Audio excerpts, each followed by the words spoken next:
What's that song by Cake? I don't know. Going the distance. He's going for speed. She's all alone in her time of need. As soon as I was saying starting, my brain went right to that song. Are we live? We're live, yeah. Here we are. Florida Blood Bowl AMA, which I've had several people ask me this week, what is AMA? And that stands for Ask Me Anything. Yeah, maybe we should just write Ask Me Anything or come up with a new title, because maybe people are like, I don't even know what an AMA is. Why am I even interested in an AMA? Like maybe it's llamas and they forgot the L. Florida Blood Bowl Llamas Association? I don't know. Could be. Like AMA. Is that who I think it is? Yep, it's Magnus over here. Hey, Magnus. How are you tonight? I'm doing pretty good. Is there a way I could set up push to talk? I don't know. Because I'm not seeing it over here. We kind of fly by the seat of our pants here. Well, that's the best way to do it. Yeah, pretty much. But this is like a podcast, except it's live without a net. That's how we like to market it. Well, that works for me. What's our topics for today? Well, let's let everybody know who we are in case they're listening for the first time. This is James from the Melbourne side of Florida. Melbourne. And I'm Ryan. I'm over in Tampa, in the Tampa Bay area. So the other side, the Gulf Coast. And I'm Magnus over here, and I'm on the Bay. Awesome. At this point, I'm pretty sure most people know who I am and know who Ryan is, but they may not know who you are unless they had the unfortunate or fortunate experience of playing against you in Blood Bowl, because you did really well in the last tournament you were at, which was the Grand Arena Blood Bowl Tournament of Champions that Ryan ran. You did really well in that event. Why, thank you. I think on NAF, I still haven't lost a tournament game, but that's a really small sample size, so I won't even call it anything. That's still pretty good. You haven't lost a game yet? Yeah, like a couple tournaments, so lots of draws, few wins. Yeah, technically 3 of each. We drew actually in the Coliseum, my Dwarves against your Norse. I remember that game vividly because by the end, I was so irritated with your Ulfwarners that all I wanted to do was kill them. And you ended up scoring a touchdown late in the second half to tie the game. Ulfwarners are great, man. Yeah, they are. They're very great. I like them, but I just don't like playing against them, especially when they have some skills. I don't use them. You don't use them? No, my Norse team does not take Ulfwarners. I don't believe in them. I feel like you're missing out, man. No. Mid-6 strength 4 guys are great. Yeah, but they cost an arm and a leg. Yeah, but they also eat an arm and a leg. They don't come with block. So you got to. They end up costing what, like 120 a piece when you have to add block to them. I think they're 110K, and then with block they're 130. That's 260K of a roster. I can get like what, almost 3 linemen for that. I mean, your linemen are 50K, so they're probably the best part about the team that no one really talks about. Yeah. I'm talking the lineup that I use is based on one of the guys who went up to Chaos Cup and did really well, but it's basically just the 2 Berserkers, the Troll, and then all linemen. Yeah, I could see that. I kind of like a lot of the positionals, but not too many of them. Like, I like 1 Berserker, 1 Runner, 2 Ulfwarners, and a Yeti. So you get your rule of 5 formation going on with them. Those Berserkers are too good. They're like made to take people out. Well, you only need 1 to blitz every turn because they have jump up, and you can get them some kill skills after that. And then you also have your Yeti to blitz with for wild animal. Yeah. Yetis are a different story. They're good. They're like a necessity, though. But anyway, we're tangenting people. So it's okay. We can tangent all we want. This is kind of so we're trying to do these monthly. So this is the second one for the month of May, because I think we did one earlier in the month. But it just felt like it was going to be way too long before the next one. And Magnus wanted to get on board and just join us in talking about Blood Bowl. And we were going to have Stephen Albrecht on the AMA. and he was going to talk about his online tournament success that he's been having, but he had some other engagements that he had to take care of, so that's okay. And hopefully we'll hear from him next one. Actually, we got a bunch of people slated to be on the show, and I haven't really even had the opportunity to tell Ryan, but I like to reach out and annoy people and ask them to come on here and just talk. We were fortunate to have Jim Lanier, Old Man Monkey, on the last episode. On future episodes, we're going to have Jack from Maelstrom Gaming Mats on. We're going to have Tom Anders from Impact Miniatures on. I just talked to him today, and we're going to have him on an episode. And there's some other people, like I'm sure you guys have your hit list of people that you'd like to have on here too, and so do I. So here's straight from Impact. Speaking of Tom, we've got to be on the cutting edge of this because no one else goes live, and this was only announced like maybe a couple hours ago. He just got the rights to the other game. Was it Death Bowl that came out? Oh, the old to their. He got the rights to their old figure line, so they have some really cool ogre figures and stuff like that. So he said that those should be in production.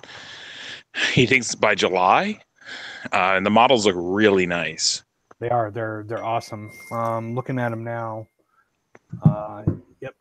Very excited. He worked out a purchase from Heresy Miniatures, the rights for the old Death Bowl ogres.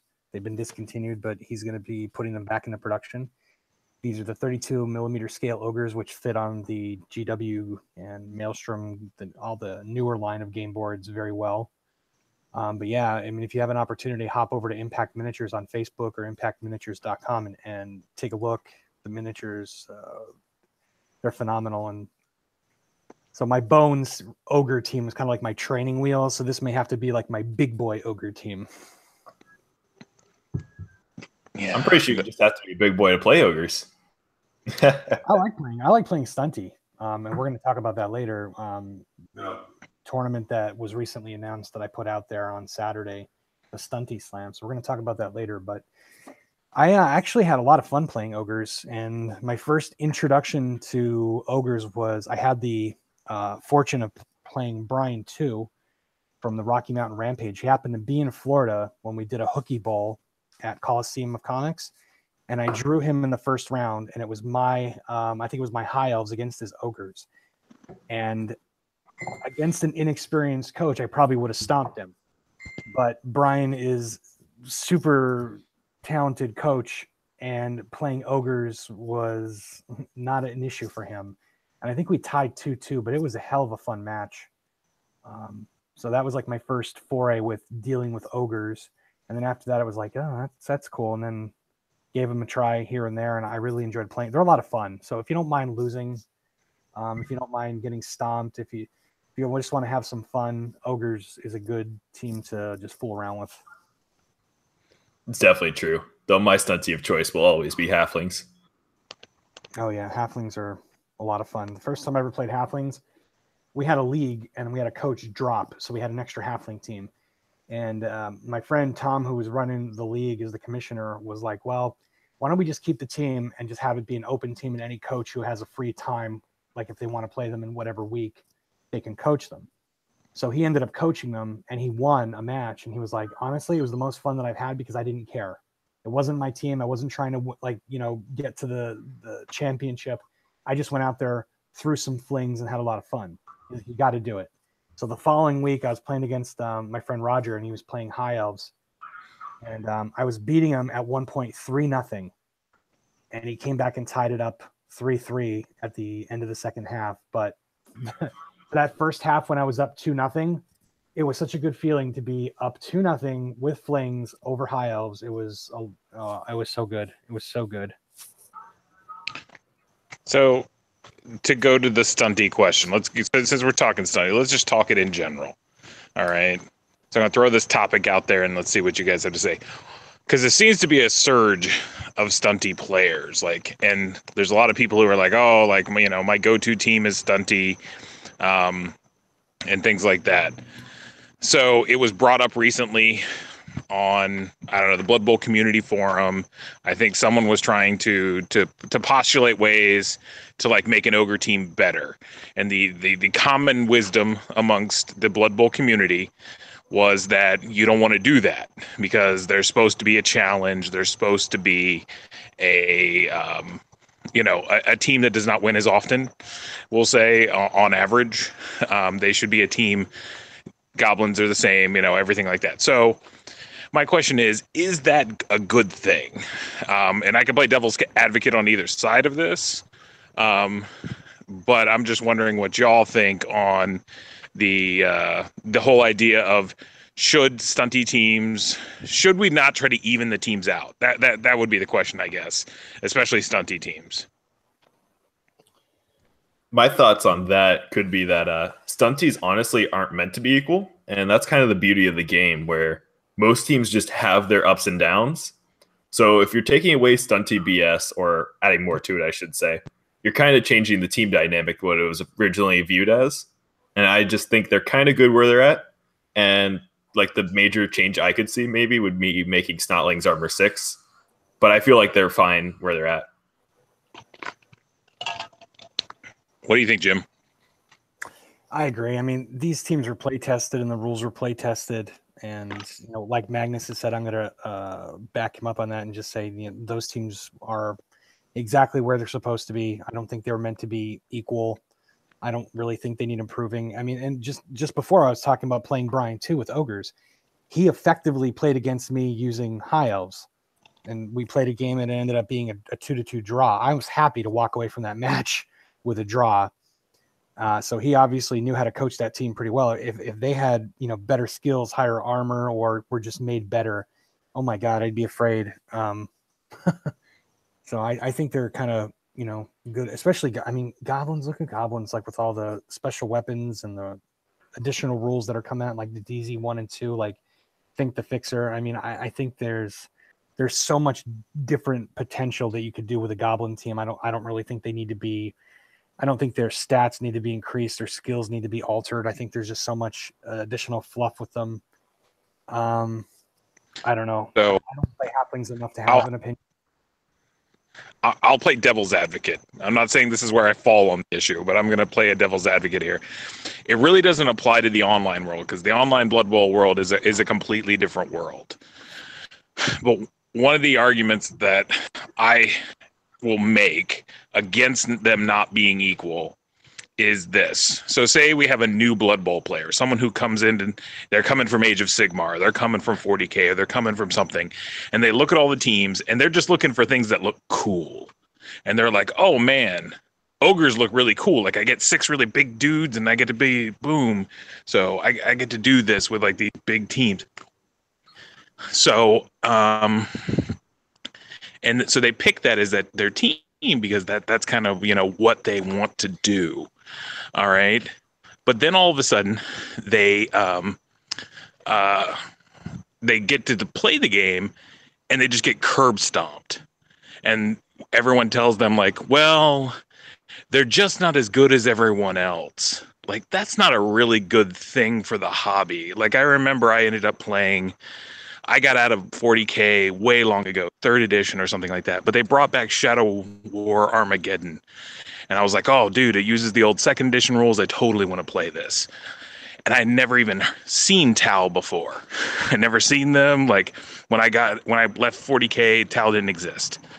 And so I was like, I'm going to play them. They got really cool models. And then I get them, and then they just suck. So I just plop down $40, and then I go to play, and everyone else is just a lot better than I am. Like, a lot better. Just out of the box. And, like, that was really discouraging because I put a lot of money. I painted all the miniatures. I did all this customization, everything like that. And then they just weren't as good. Like, they were statistically not as good as everyone else. So I think my view on that is that's why they kind of make the starter pack where it was orcs and humans, kind of tell you where you probably want to start at. And just kind of with the GW product line of right now, anyway, I'm not an expert of older miniatures, but they basically show you, oh, look, this is a viable team right here. This is a viable team. Sure, it might not have all the positionals you're going to want, so you might need a second box, but it at least shows you most of the good teams right now, and they're going to come out with later expansions of the stunty teams, I'd imagine. And maybe like a shop owner could tell you about them as you're purchasing them. Or if you're going to go online, you're probably going to read up on them. And like I said, and I understand the buyer beware, but I think that was one of the main critiques I could think of not evening the teams out a little bit, is because new players coming in, if they just pick a team at random, they just pick it because it sounds cool. Like, I'm going to pick goblins because it sounds cool. And then they play them and everyone tells them like, yeah, they're just bad. they're just not good. But that never stopped me from playing a team, somebody else's opinion, because they may not play them as well as somebody else. Or I don't know if I've ever played a team or a game picking like a side, like whether it was Warhammer Fantasy, which I played Orcs back in the day. And when I played 40K, I played Tyranids. I don't think I ever played anything because of any kind of like, oh, I looked at the rule book and the stats and these are good. Or I looked at the miniatures and were like, those are awesome. And those would be fun to paint, and those would be fun to put on the table, and those would be fun. That was the allure for me, not so much the mechanics of it. Well, but you do want it to be viable, is what I would always say. A lot of people want to be viable. A lot of people don't need to dominate, but they need to be viable. Not me. I played for sure like that. I saw something cool, and that's what I wanted to play. The first, the first Blood Bowl team that I played was humans, and because I got the box set, and my friend played orcs. But once other teams started becoming available, or we started buying other teams, the second team I ever played was Nurgle. So I could have played Elf, I could have played Dwarf, but Nurgle for me at that time just seemed so appealing, the Beast of Nurgle, and I don't know, they just seemed to. Then eventually I fell into Chaos only because I had the most fun playing with them. They spoke to me. I tended to do better with them, but. I don't know. I like Nurgle. I mean, clearly there's a lot better teams out there than Nurgle, but at that time, it just seemed like it would be a lot of fun to play. Well, I think you hit on something with that, James. By the way, this is Jason, guys. I'm sorry I'm late. I had a school thing I had to take care of prior to this. I think there are specific races that are mentioned that these are your good beginner races, or these are your good intermediate ones, and then these are the ones that you really need to understand the game. And I feel like that's where the stunties fall. That's where teams like Nurgle or Khemri or even Vampires fall. Because those aren't exactly beginner-friendly races. And they're pretty difficult if you don't have a solid understanding of the rules and of the special traits of that race. I think as far as the stunties, I mean, I kind of like the stunties being a challenge. I worry, though, that with the addition of the two new positionals for the goblins, if maybe goblins are slightly more OP than their stunty brethren, I would like to see the stunties be on the same level playing field and not see one stunty kind of being a little stronger than the other two. And that could be solved with later releases. So once again, I was playing devil's advocate. I do believe in the stunties as a thing, but I think it is a question to be asked, because I feel bad for players who jump in, especially because, goblins were out there pretty early. They came out in DZ pretty quickly, and then a lot of new players jumped on, like, I want to play goblins, and then they play them, and they're like, these guys are just worse than everyone. Like, yeah, they are. But yeah, I think it does come to the community a lot to kind of tell people, like, this isn't a good idea for starting.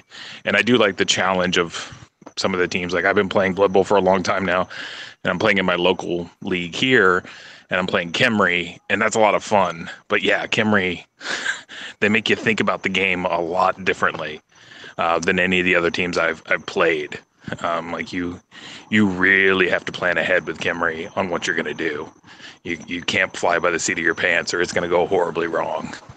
I like horribly wrong. And flying by the seat of my pants. Then don't play Khemri.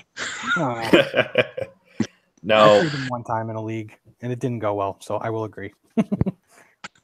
For stunties, though, I have one question. What would you do to each stunty team to kind of make them better? Like, I could see goblins getting non-loner trolls is the main thing here. I think they added the two positionals for goblins, and I think that helped a lot. I think that might have, like Jason was saying, pushed them a little bit up in the stunty rankings. what is it? Halflings were already kind of the top of the hill, and like not by much, but like a little bit, because they had their throw teammate was percentage wise the most reliable. Yeah, they have strong arm on trees, so they just get to fling. And they don't have eat. They don't have to Yeah, roll exactly. to eat their for that. So that really helps. And so I think halflings already had a little bit of an advantage. I don't know. They could make up a halfling positional. I think they used to have something like way like before third edition. They had like a halfling runner maybe or something like that. But I could be making that up. But yeah, you could give the halflings another positional. Something like that could be an interesting thing. Mostly it'd probably be positionals. And I think the classic argument with ogres is to make them go back to having goblins instead of whatchamacallit, runts. Yeah, those runts are the snotlings are pretty rough, but they do have the advantage of being able to dodge 2+. Yeah, they get titchy and they just go everywhere. Yeah, they become annoying roadblocks, especially with the side. Oh, pardon me, guys. Sorry, I'm outside and the Hillsborough County mosquito controller is spraying in my neighborhood. Nice. But he's gone now. I apologize to all the viewers too. I think my suggestions would be for halflings. I absolutely hate the fact that on 2 bad rolls, your trees are stuck. Completely stuck. And I mean, I would say it's fine to do the take route, but you got to allow yourself to hit your own tree man to try to unblock him. To unstuck him. So like if you're able to hit your own tree guy and possibly push him and force the take route. Well, they did do the timber. I'm talking that to give that a little help to the halflings. You know, yeah, that's just not as familiar. Yeah, I wasn't too familiar with the timber. I thought that was just for standing up. It is. Well, no, I'm saying that's something they gave them to help the treeman out a little bit was timber. But yeah, it doesn't help them with the movement as much, but it was something. Yeah, for trees, you have to actually just chuck your rerolls at them, and then if you won in 36, you're just kind of boned. But that's kind of the main thing, and that's why you have deep root without take root. Yeah. Yeah. But knowing my luck, I double 1 all the time, so it's just like, well, you're a tree. Halflings are never short on rerolls either, because between the cheap cost of their players, and you can get a lot of rerolls, and then also in the chef, you're rarely short on rerolls. Yeah, usually you end up with 3 at least, and it's usually fun time after that.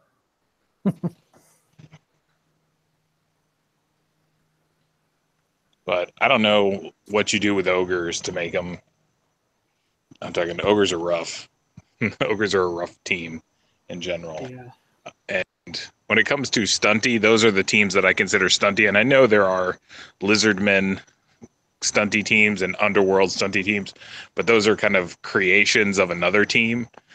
They are not teams that I think were designed to be stunty. So I don't know if you need to improve, a skink team or improve an underworld team, because they weren't really for that. Mostly for those, they're not full stunty because their stunties actually get used for a purpose, and then they have other positionals that really do work. Like Underworld has their blitzers, which are general strength and mutations, so they can kind of just carry on that.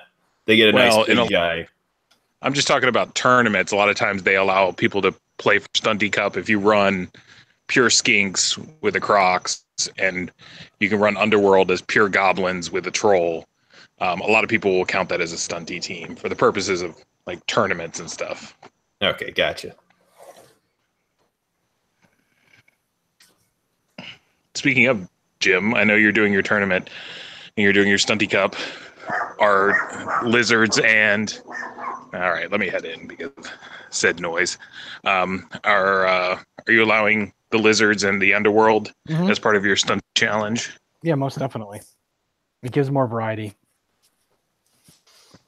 The skinks are so fast. Yeah, it's all skinks, 1 Crocs, no sources. Skinks are fast, and I'm actually I might play that variation. It depends on what I'm on the road to 24, so I'm kind of watching what teams I play in what environments. Not that it really gives me any kind of an edge, because you don't get to practice. When you're playing those teams for the first or second time in a live tournament, so you just kind of go in and hope for the best. But yeah, there's some tournaments that I know I'm holding teams aside for. And I planned on playing Lizardmen at Chaos Cup. So I may end up playing Stunty Lizard. I don't know. We'll see. I'm still. How many teams do you have left for that? Not many. Let me see. I have a spreadsheet to remind me because my memory is piss poor. But let me see here. I know I have Skaven. I know I have Lizardmen. I know I have Chaos because I did play Chaos in a tournament. Mark Zuckerman from the Long Island Blood Bowl League is actually going to join us around 10 o'clock.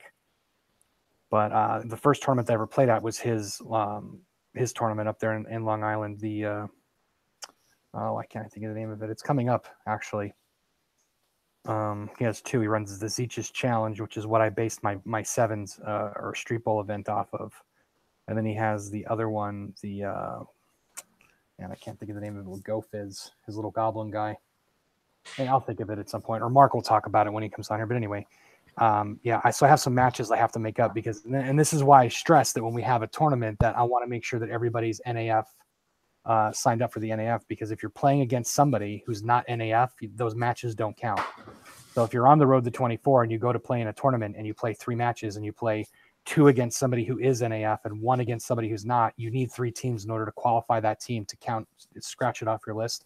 So then you'll end up only having 2 matches for that team. And that happened to me with my Chaos, because when I had to leave a little bit early, I had a sick kid. So I drove all the way up to Long Island and had to leave early. So I missed my last match. So I only got credit for 1 NAF match, because I think the other guy that I played, it was a Goblin team I played against, he was not NAF. So I think there were 4 rounds. I played 3. I only got credit for 1. So maybe I had 2. Anyway.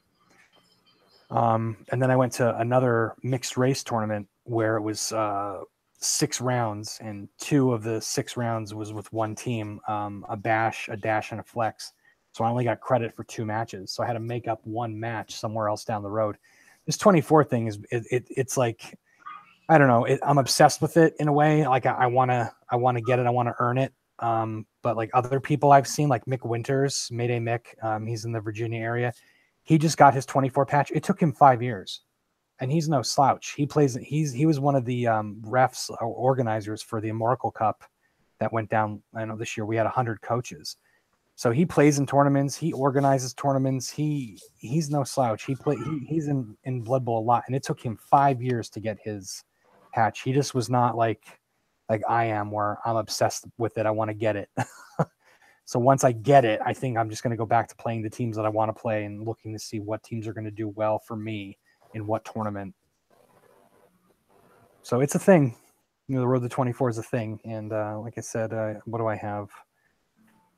Skaven I have left to play. Chaos I have left to play. I mean, and now you're 26 actually. So I have Brett's and Korn to play. I have Kemri, Nurgle, Slan I'm playing this Saturday, even though I was told by one of the best Slan coaches from Canada. He told me, do not play Slan in this event. And I said, I'm just going to ignore you and I'm going to play Slan in this event. Because I don't know, I'm just looking to have fun. They are a fun team, to be honest. It's just they need a couple of skills to get good. They do. And the event that's going on this Saturday is the Zeech's Challenge Dash Edition, and it's a street bowl. So there's not a lot of room for a leaping team like that, which could be good or bad. But with the team build and the skill build, I was told by multiple people, this is not the build for Slan. I'm like, I don't care. I'm going to be ignorant, and I'm just going to play them anyway. Aren't they 7 armor? They're 8 armor. No. Except on catchers. Their catchers are 7 armor. Oh, man. Or wait, are they 7 armor? They're strength 2. I think they're strength 2, 7 armor. On catchers only, yeah. On catchers but they're only. agility 4. Yes. The Blitzers are strength 3, 8 armor. Agility doesn't help you when you go crashing to the ground on those cobblestones. You're broken on 7+. Well, I'm hoping that you can't hit what you can't catch. So That's you a Let's know, pretty narrow street to have that optimism. yeah, I know it, and twice the cost of re-rolls. So yeah, I mean, the rerolls are 50K normally, so Right. it's not actually that bad for him. no, but when you're buying 2 and you only have 700, to build your team, that's already, you got 500 left. I don't know. I have a build in mind, and I'm going into it. Honestly, the reason why I'm playing him is one, it's Dash. I played all the other teams. You haven't played Skaven. Yeah, you but said I'm Skaven. saving them for Jason's Diabolical Pitch Sanguinator event, which is a whole other thing. Yeah, I'm saving them for that event. So out of the teams left, besides that, it's Slan, and the other motivator. And see, this is where it goes back to what Ryan was saying before about wanting to pick a team. So I play a lot of tournaments and league matches and stuff at Get Your Fun On in Melbourne, and when you walk into the store, you have to walk down a hallway full of their 40K and Blood Bowl stuff. So every time I walk down the hallway, I'd look to my right and I would see this box of Warhammer. I don't know if it's Fantasy or Age of Sigmar, but they're the blue horrors of Zeech. And every time I would look at them, I'd be like, oh, they would make a pretty good Slan team. That's pretty cool. And I kept seeing them, and I kept seeing them, and I kept seeing them. And then at Josh's Nuffles Wild tournament, I got best defense, so I won a prize. And there was a big fat frog. He was just awesome. And I thought, I want him. So I got him. And then I thought, I'm building a Slan team. I'm going to, and right then and there, I bought those blue horrors. So me playing Slan all had to do with me seeing that box of blue horrors that aren't even Blood Bowl related. And I was working on them last night. I got them all assembled on Sunday, which was a pain in the butt. They were just so small. So I got them assembled on Sunday and primed on Sunday. And then I base coated them and shaded them yesterday. And I was going to start layering tonight, but then I decided I wanted to do this and not paint while I do it. I'm being half lazy. So tomorrow night I'll be painting, and then everything should be ready for Saturday. But yeah, the first time I played Slan, first time I had any involvement with Slan whatsoever was at a Moracle Cup. And I was playing against one of the best coaches in the United States, Canada. His name's Tristan McCarricher. And he had this team. And if you go, I'm going to post it on the AMA on Facebook. This team was such a mind fuck. And yes, I can say that because this is not a podcast.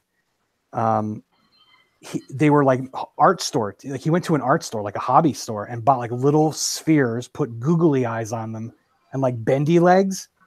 They were the weirdest team I've ever seen in my life. So not only were the miniatures weird, like the figures, but then he had this custom pitch made from FF Fields, and it was like it gave me vertigo looking at it. So between playing Slan for the first time, playing against this weird looking team, playing on this weird pitch, and Tristan was an awesome opponent, and he and I have talked a lot before. And it's one of those things where like you're playing this guy, and then once you get playing, you're like, hell, you're Jim Luffston. I'm like, hey, you're Tristan. And like we kind of knew each other, like from selling stuff or from talking on the community pages, whatever. And he's a great coach and a very nice guy. But when he plays, he has a dice cup and a base. And when he rolls in his dice cup and he slams him down on the slammer on the dice cup base, when he hits the table, with force, and the miniatures kind of bounce up a little bit. So he was doing that through the entire match, and it was kind of, I don't know. It was all, I know he wasn't doing it intentionally, or maybe he was, but it was funny because all these things were like playing on my mind. And I'm like, normally I do not get so, what's the word? Like Entranced. Yeah. Like on all these side things, like the miniatures, the board, the slammer, but like all these things, I was focused on them instead of my match. I think I managed to score, and I think he beat me 2-1, but he probably easily could have went a little bit. I think he went easy on me, but it was still a lot of fun, and I learned a lot playing against Slan. So that was the only time I've ever played them. Was in that, and I've never coached them before. So this will be my first time coaching Slan. So we'll see what happens. Yeah, it's going to be cool to see that. Hope you have good results in it. Yeah. If I do, don't, I'll still have fun playing them. And then we'll see what happens after that. If I'm like, yeah, I definitely want to play these guys again, or oh my god, I never want to play these again. Tournament wise, I don't think they're the greatest at all, but they're fun. I'll give them that. They're really fun. Patrick Wynn in Orlando is listening to us, and he's like, cup slammers. Yep, cup slammers. Some guys like I use a dice cup, and when I drop it like it's hot, but I don't like drop it like it's a nuclear bomb.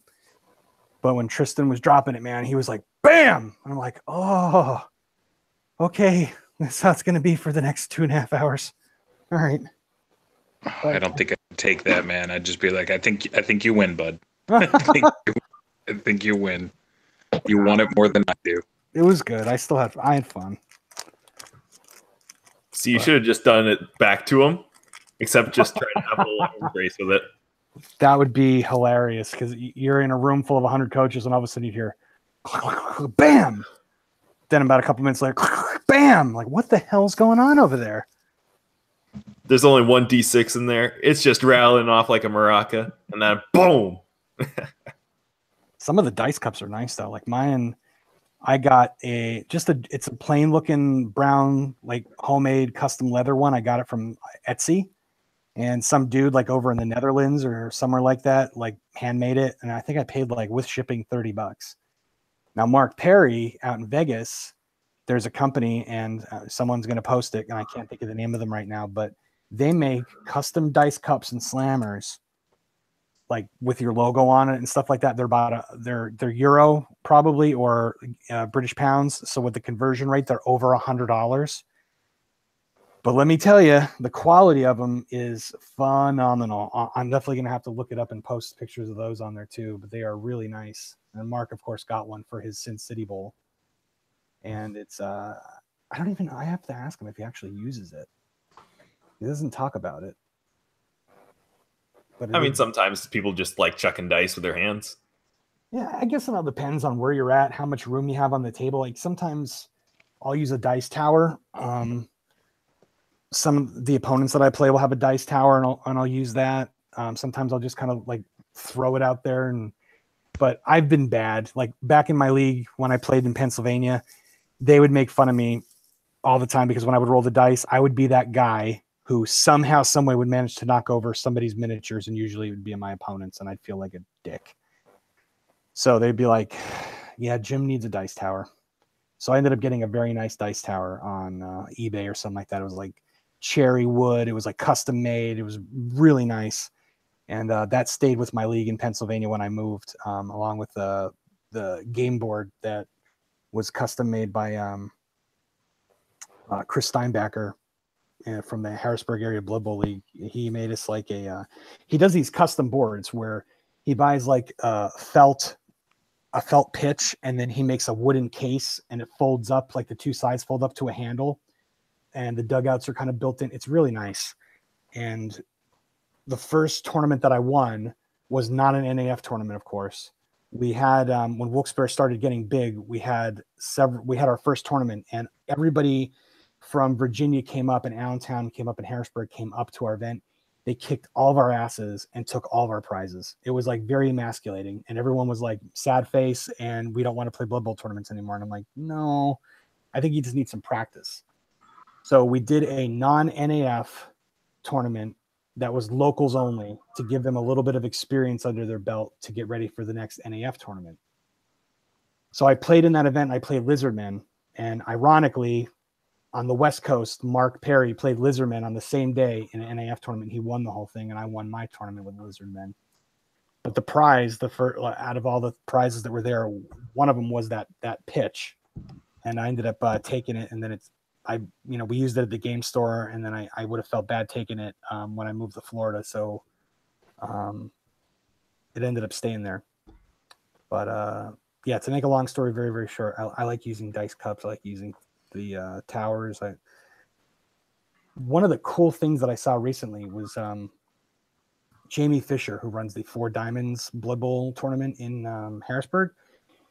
This year he had it wasn't like a dice cup or wasn't a tower. It was like a little, like, I don't even know what you'd call it. It would snap in place the corners to form like a small bowl, and you could roll your dice in it. And it had the logo of the tournament on there. It was very neat. And like I said, when it's unsnapped, when the corners unsnapped, it laid flat. and then the corners snapped together and it became a bowl, like a little, like with a, Like dice, I'll put like an ashtray, like for lack of a better word. no, dice tray. Dice trays are Yeah. out there. Those, Yeah, kind of like, yeah, I guess it is a dice tray, yes. But I thought it was very sleek looking. I like the material, though I'm sure those went very fast. I don't know if they were swag or if they were, because he does, his event is with raffles. A snap mouse pad. Thank you, Patrick. But it was cool. get some live commentary from Patrick. Hey, Patrick, how you doing today? KS Cup Zeech $10. There was I'm sure he was telling me something, but I already forget what we were talking about in order for that to make sense. KS Cup Zeech $10. Oh, I don't know. So I know we have. What's the next major? Is it Hooky Bowl? The next major, or I guess we don't have major, but the next, I would say non-triple small format tournament.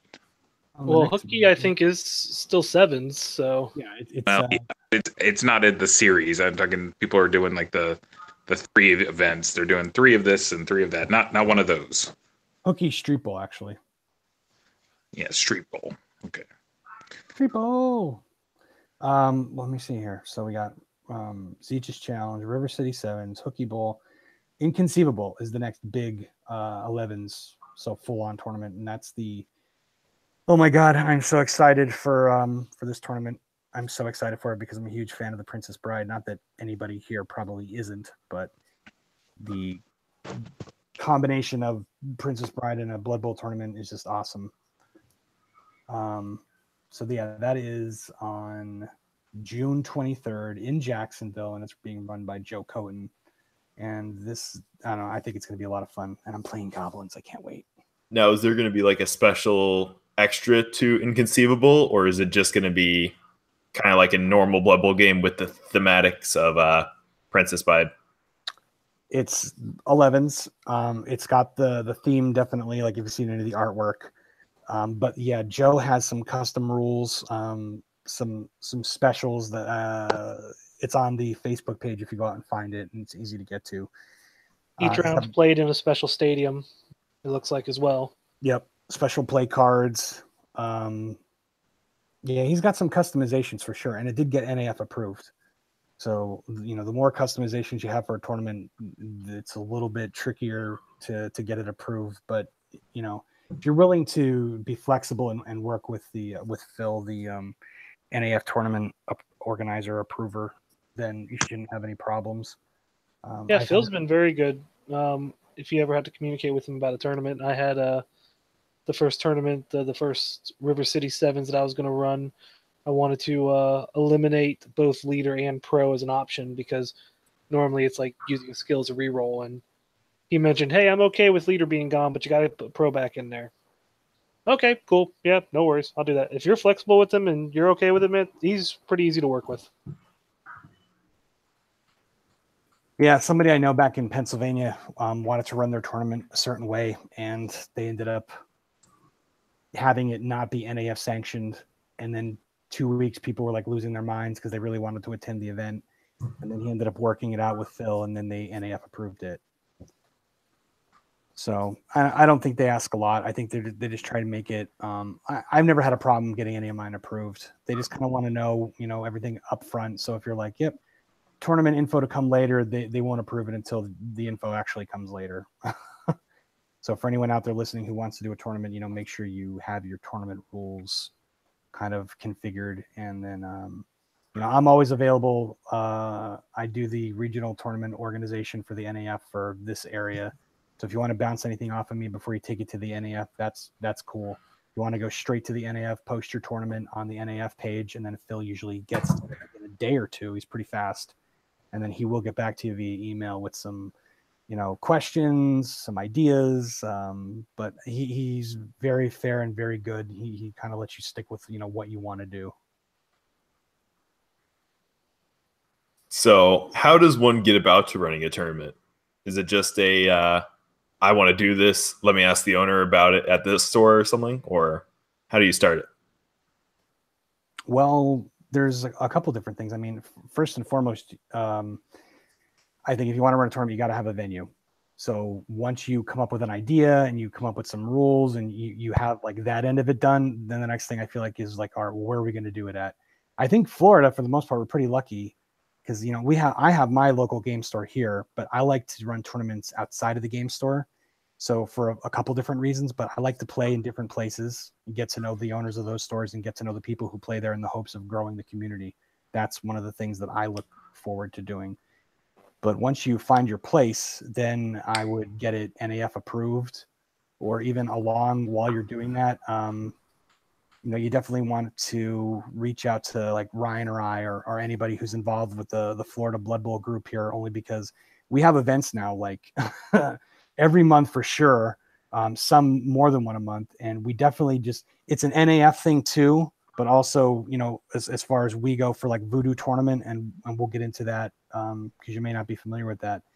But we don't want to run a tournament. NAF standards, you can't run a tournament on the same weekend as somebody else within like 100 miles or something like that. But then we start looking at being, you know, well, when is this person's tournament? Well, how can I run it around him where I'm not really going to influence, you know, how many people show up to his event? So we're trying to be, what's the word? Begins with a C. Considerate. Thank you. Yes, considerate of each other. But then there are situations where we run into where Josh was running his Knuffles Wild event, and it was going to be not on the same weekend that I was running a evening sevens event. So he was trying out for a football team, and it was something, you know, that he could not change the date of. And he had to change the date of his Knuffles. And he asked me, he's like, well, the only date that would really work would be the same date as you having your event. You know, would you mind? What could we do? And I said, why don't we run both in the same day? Because they were at the same store. The people were all going to be there anyway. So we'd have the one tournament during the day and then mine at night. And it actually worked out pretty well. But that's usually not the norm. We try and space them out. But yeah, if you're interested in running your own event, you know, certainly ask Ryan, certainly ask Jason. He's run his now. He's run a couple. I've run almost 24 now. Between Pennsylvania and Florida, I've run quite a bit. So Yeah, I'm working on my big one now. Waiting on Jim to look at the rules. I'm ready to start attacking that one. And I'm going to look at those rules and design you a poster. I appreciate that. Yeah, no problem. I like to do things for people. There's a guy in Shoals, Alabama, Matt Kidd, and he's starting up a Blood Bowl league there. But when he was doing demos, I put together just some bottle cap turn markers, like with some of the Blood Bowl like artwork, and sent them out there. And he gave them away to people. And then the next thing you know, he's starting a league. So I helped him set up his OBBLM. And I do that for a bunch of people. I even host some of the OBBLM sites on my hosting account. I mean, there's a couple different options you can do with that, but it just, if I'm going to be heavily involved with helping them run it, then I'd rather do it where I'm hosting it so that I can get at the files if I need to.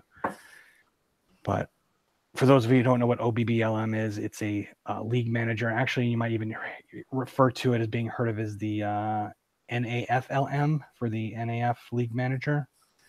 It's the same stuff. It just looks a little different. And it's more updated, but it still goes by OBBLM. But anyway, I hope that, you know, I was very long-winded there, but I hope that answers your question. Yep, that definitely helps. Just kind of letting everyone know how to do it and how to get involved. I definitely encourage people to run a tournament. I mean, it's one thing to go to one and you know, everyone, and this isn't about anybody, because I probably even done it myself. Like, oh, why did you do it like that? Or, oh, this would have been better if it was run this way. Or everybody's an armchair quarterback, pun intended. But you know, when you run one, you kind of get a taste of what it's like to be on the other side of that. And I think it makes you when you go back to being a player, I think it makes it better having run a tournament. You kind of get the entire picture a little bit more. Yeah, you really can't see the shortcomings while you're in it. Or yeah.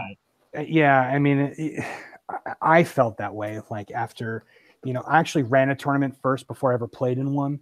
So when I ran one, and then when I went to play in one, I already knew from running one what the tournament organizer was doing, and it happened to be Mark Zuckerman, who's going to be on here at 10 o'clock. I was very impressed with the way he did everything, because I was fortunate enough to have like guys like Nate Beam Nate Ball from the Skulls and Ones podcast, Jamie Fisher from the Four Diamonds, all these guys who have been playing Blood Bowl for years and years and years and running their own events for years and years and years were at my first event. So anything that I needed or had questions on, they were right there to, hold my hand throughout the entire thing. So I was very fortunate that that's why I try and make it to everybody's event, especially their first event. I don't think I've missed one tournament this year so far. And I really didn't think I was going to be at Ken's. He just did the Loser Bowl. And it was like the perfect storm of things in May. My son's birthday, my wife's birthday, our anniversary, Mother's Day, work commitments. I thought there's no way. And as soon as he announced it, I told him, Ken, I'm sorry, yours is going to be the first one I missed. There's no way I'm going to make it. And I ended up making it to his event. It was a fluke, and I had so much fun. I had a lot of fun, and Jason will concur here. And Ryan, I know, wasn't able to make it. We had a lot of fun after the event. Oh, that was the best after the event. Thought we were going to watch our tournament champion get T-boned by a car trying to cross the road. Yeah, that was funny. Oh, yeah, alcohol and crossing. Well, actually, he was doing that nonsense before he even started drinking the alcohol. Yeah, Eric was the one starting. Eric's a terrible instigator. Yeah, he is. Yeah, thankfully, he's in a position where if he instigates himself, he can bail himself out. That is true. Yeah. I'm already looking around Jacksonville now for after Inconceivable where we can go somewhere like that. We should all of us should give Eric $5, and then he's on start a fund.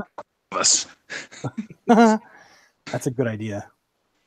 If we ever get into trouble, we know who to call. So one of the things that someone mentioned, and Ryan and I did a little bit of experimenting with this, was it'd be cool if we were able to like watch The Princess Bride like the day before, or some kind of viewing because of the tournament. And my next tournament, I'm sorry, not my next one, but the one after it, the Hookie Bowl. I do all my Hookie Bowls based off of like 80s movies, and this one is going to be Big Trouble in Little China. So with that same thought, it's kind of like, well, it'd be cool to watch the movie somehow during the event or after the event or before the event.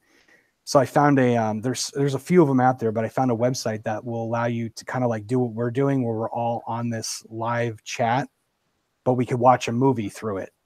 So you can queue up a movie like through YouTube or something like that, or through a web browser, and everybody's in the chat, and kind of like do a Mystery Science 3000 where you're, watching the movie, making comments. We're watching it all together. We could chat in a chat room while we watch it. So Ryan and I kind of were fooling around with that website the one night, and I think it would work pretty well to either do like a watch along for Big Trouble in Little China or The Princess Bride, like maybe a day or two before the events. Yeah, that'd definitely be something pretty cool to do. It's a free little thing. I got it on my phone actually, and it worked. It's called Rabbit. Rabbit, that's right. Yep. So I think we'll have to. I'll put something out there, and we'll try it for the Hookie Bowl, and then if it works out well, then we'll do it for the Princess Bride if people want to. A lot of Blood Bowl saturation. Love the enthusiasm. Just don't overdo it. That's what Patrick says. Love OBBLM. Name dropper, Jim. Better than a pants dropper. Nobody wants to see that. I mean, that could happen at Chaos Cup. I don't know what's going to happen at Chaos Cup. Patrick Wynn has been going to Chaos Cup now for like years. Patrick has developed a reputation as, hey, there's that Florida guy. He's the Florida guy. He's not Florida man. That's something entirely different. Like Florida man. Oh, the Florida man Twitter is just great. I didn't know that was a thing until I moved down here. And my friend from back home in Pennsylvania was teasing me. He's like, you're going down there to live with Florida man. I'm like, what does that mean? And then he told me about Florida man. And I'm like, so now I look out for it everywhere. And I'm like, Florida man, that cracks me up. So Patrick was Florida man at Chaos Cup. So this year it's going to be the Florida crew, because Ryan and I are going. Patrick is going. And then we have the crazy bus trip, or the crazy car trip, the road trip with who's in there? Eric, John, Chris, Josh. And I think they just got Mark Vaughn to. Yeah, I think they were trying to convince Mark at Loser Bowl. I think he's doing it, and I feel like I'm missing somebody. John and Cody, his brother Cody. I think Cody. So it's going to be a day of driving up there, and then getting there, playing Blood Bowl for 2 days. And Patrick's like, Florida man? Question mark. I thought you said Florida guy for him. No, they would just refer to him as like, hey, there's that guy from Florida, because Patrick was like the only known guy who played Blood Bowl who came to Chaos Cup from Florida. But this year it'll be like, you know, Florida guy brought his whole crew with him. So there's going to be 8 or 9 of us going. Yeah, we'll be. I'm talking if their numbers are equivalent to what they were last year, we'll be roughly 10% of the tournament. Geez, you might need a shuttle by that point. You know, That's going to be awesome. well, a few of us are flying, and the rest of them are driving. So some of us have work commitments that we have to be back for. Yeah, I teach on Monday nights this fall, so I've got to be here for my Monday night class, especially because the week before is Labor Day, so I can't have my students off multiple Mondays in a row. You'll be teaching your class on Monday night, and they'll just be getting home. I don't even think they'll be home, like, because they're leaving Monday morning. Yeah, they might be somewhat home by. I'm talking. It depends on how early they get on the road. But yeah, that's gonna be a heck of a trip for them. But yeah, I got to get home. I'll be home by, I think, 10 o'clock that day. So. Florida Man website. Patrick's like, Florida Man, question mark? Now he's going to know. How does he live here and not know about Florida Man? So I know I was a little late to the discussion today, but have you talked about the Stunty Slam event yet? No, we kind of brought it up a little bit, and then we got sidetracked, which is cool. I mean, tonight I've been whoring out the chat so that letting anybody who wants to come on here and talk, just come on here and talk and get it out of their system. There's really no format tonight. No, nothing in particular we're talking about. So we're just kind of talking. But so yeah, the Stunty Cup, it came about from that night after the Loser Bowl. Mark and I don't know what started it, but we started talking about either doing I think I might have started it by saying I wanted to do a tournament like Jamie does. And we're starting to see more of them where they're all nonprofit, like raising money for a charity. And I guess in a way, and even though I didn't mention this at all when it comes to Stunty Slam, I'm kind of using this to kind of test the waters and, seeing, I guess, what kind of draw I could get for something like this. And I may do the next one, if we do like one for a nonprofit or like a benefit, to do it as a free event, only because I feel like if I get a lot of people there are, the way Jamie does his prizes is everything's a raffle. So he gets everything donated and then he raffles everything off and he makes a ton of money and he donates it to great causes. So now for these Stunty tournaments, are they just going to be straight up TV values for the Stunties, or are you going to be giving them inducement money kind of deal?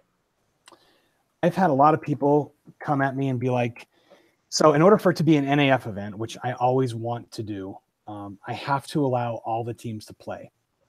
So there may be that 1 or 2 people, who'll be like, oh, I can win this tournament easy. I'll bring, something, Chaos Dwarves, and it's going to crush every, Stunty team that I play. So I'm kind of looking at, what kind of special rules can I use for Stunties. And I've already laid down some ground rules. Like if you're going to bring, so I have to allow you to be able to bring any team you want to in order for it to be NAF. But what I don't have to do is have it be free for you. So if you want to bring a non-Stunty team, you're going to pay a tournament fee. So you're going to pay to play that team. Everybody else who plays Stunty, they play for free. So what I've gone ahead and done is I've started laying the groundwork to enlist a little bit of help from people who are Stunty fanatics. So there's a podcast out there called The Two Drunk Flings. And these guys are all about the Stunty, obviously. So they are sponsoring this tournament. So we're going to get a lot of prize support from them. We're going to get a lot of media coverage from them. We're probably going to be on the podcast at some point. And I'm going to have them help me develop the rules. I'm also going to have Dave Pug Mason, who does the 100 Feet Heroes halfling comic strip. If anyone's ever seen those are really great. So what I'm looking to do is get with all these Stunty people who have been playing Stunty forever and kind of lay down some rules in terms of like, how can we make this fun and put down a rule set for an all stunty event. I certainly don't know everything, so I'm kind of like leaning on the people who do to get their 2 cents. Yeah, that's definitely going to be a hard thing to put, just to have any other team that's not stunty and then going with stunty and trying to make rules that can apply for both. Well, that just goes to something I was going to chat about tonight. If a TO makes a theme and you're breaking the theme, don't be that guy. Like, just don't be that guy. Like, if there's a theme to the tournament, if it's a freaking bash tournament, don't bring your dash team. If it's the stunty tournament, don't bring your not stunty. Like, it's hard enough for TOs to put tournaments together. You can at least go with their theme. Don't be that guy. And I will call you out.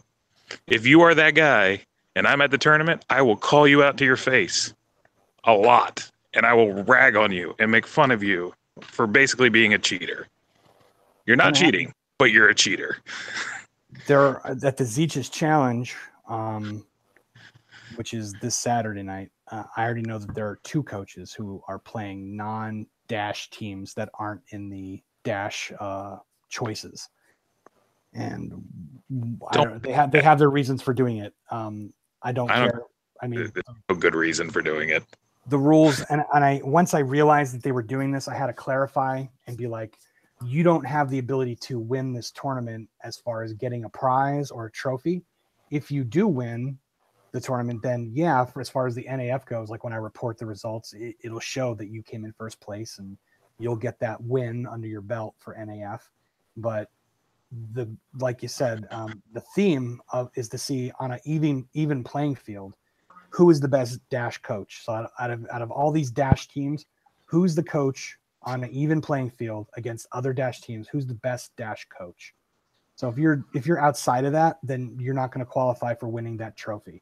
You're not going to qualify for winning that prize. So that I have control over. So I have a question for you then. When it comes to the Voodoo standings, how would that be handled based off of somebody not playing the tournament as far as within the tournament specs, but still competing in the tournament as far as by picking a different team? So like for your dash challenge, picking a non-dash team, or for the stunty bash, picking a non-stunty team. How would I'm that pro be disqualification. I am pro you disqualify your voodoo points if you don't go with theme. But that's me, and I'm not the entire voting council. No, and nor am I going to say that I am either. I mean, I think it's something that needs to be talked about. But at the end of the day, Voodoo is a NAF tournament series. It's an NAF event. So with that in mind, if you can't have somebody, if you have to allow all the teams in order to make it an NAF sanctioned, and they're the only tournaments that I really run. I don't run non-NAF events really ever.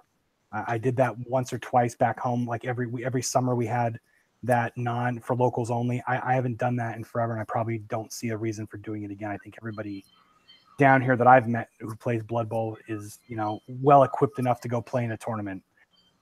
So considering that it's an NAF sanctioned event for an NAF tournament series, then yeah, I can't DQ anybody for not following I would say, well, they're not DQ'd. They can still play. They still will get their NAF ranking. Right. And that's what I would say. But we, as the Voodoo organizers, we get to decide how Voodoo points are awarded. There's no NAF rule on that. There's no NAF rule that says this is how you organize your Voodoo tournaments or this is how you organize your series. We, as the people who run it, get to decide on how the points are awarded. And like, I'm very pro, like, if you don't follow theme, you don't get points. Like, you're getting an unfair advantage. Why should I give you points in the scales and in the rankings when other people obeyed the rule and you're just taking an unfair advantage? Like I said, I'll just show up to Stunty Cup with dwarves and laugh at all of you.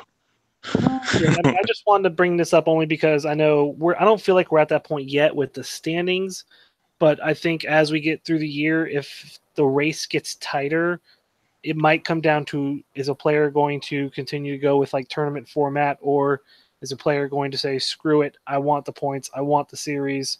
So I kind of wanted to just throw that out there now so that it's out there so people understand it. So if they go, I really want to win this tournament and I know it's not going to help me with the points, or, I know it's going to help me with the points. I know I'm going to tick off a lot of people, but heck with it. I want the points.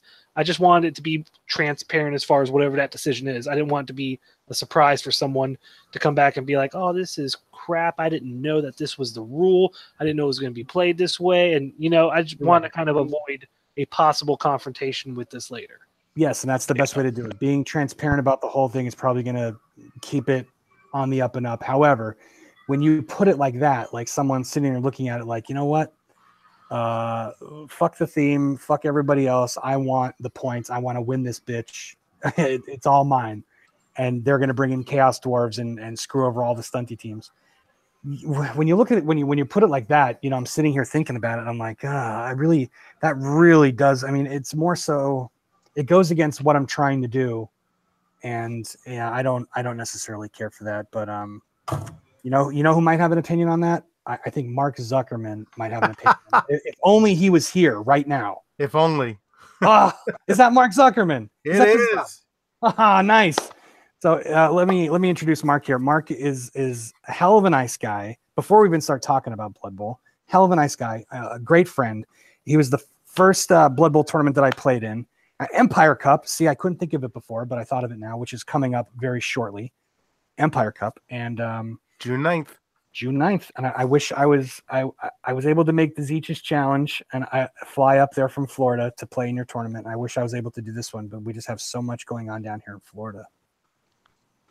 But so you popped on right at the perfect opportunity. So we're talking about, so you guys have the Beast tournament series, and we have our one down south, which is the Voodoo tournament series. Not sure if you saw it yet or not, but I'm running a free tournament called Stunty Slam. It's only allowing, well, let me rephrase. We're only encouraging stunty teams. However, in order to make it NAF approved, we have to allow all the races, which is fine.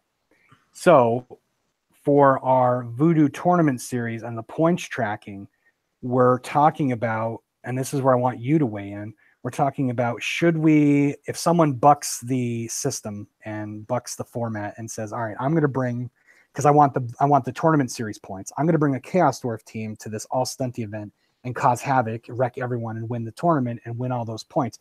What do you think? Do you think we should, no Voodoo points? If they do that, they got to stick with the format, or because this is an NAF tournament series for an NAF sponsored event, we should stick with giving points out how we normally do? Where do you fall with that? So I think in order to stay, by the way, before I even get started, thank you for the kind words. Everything right back at you.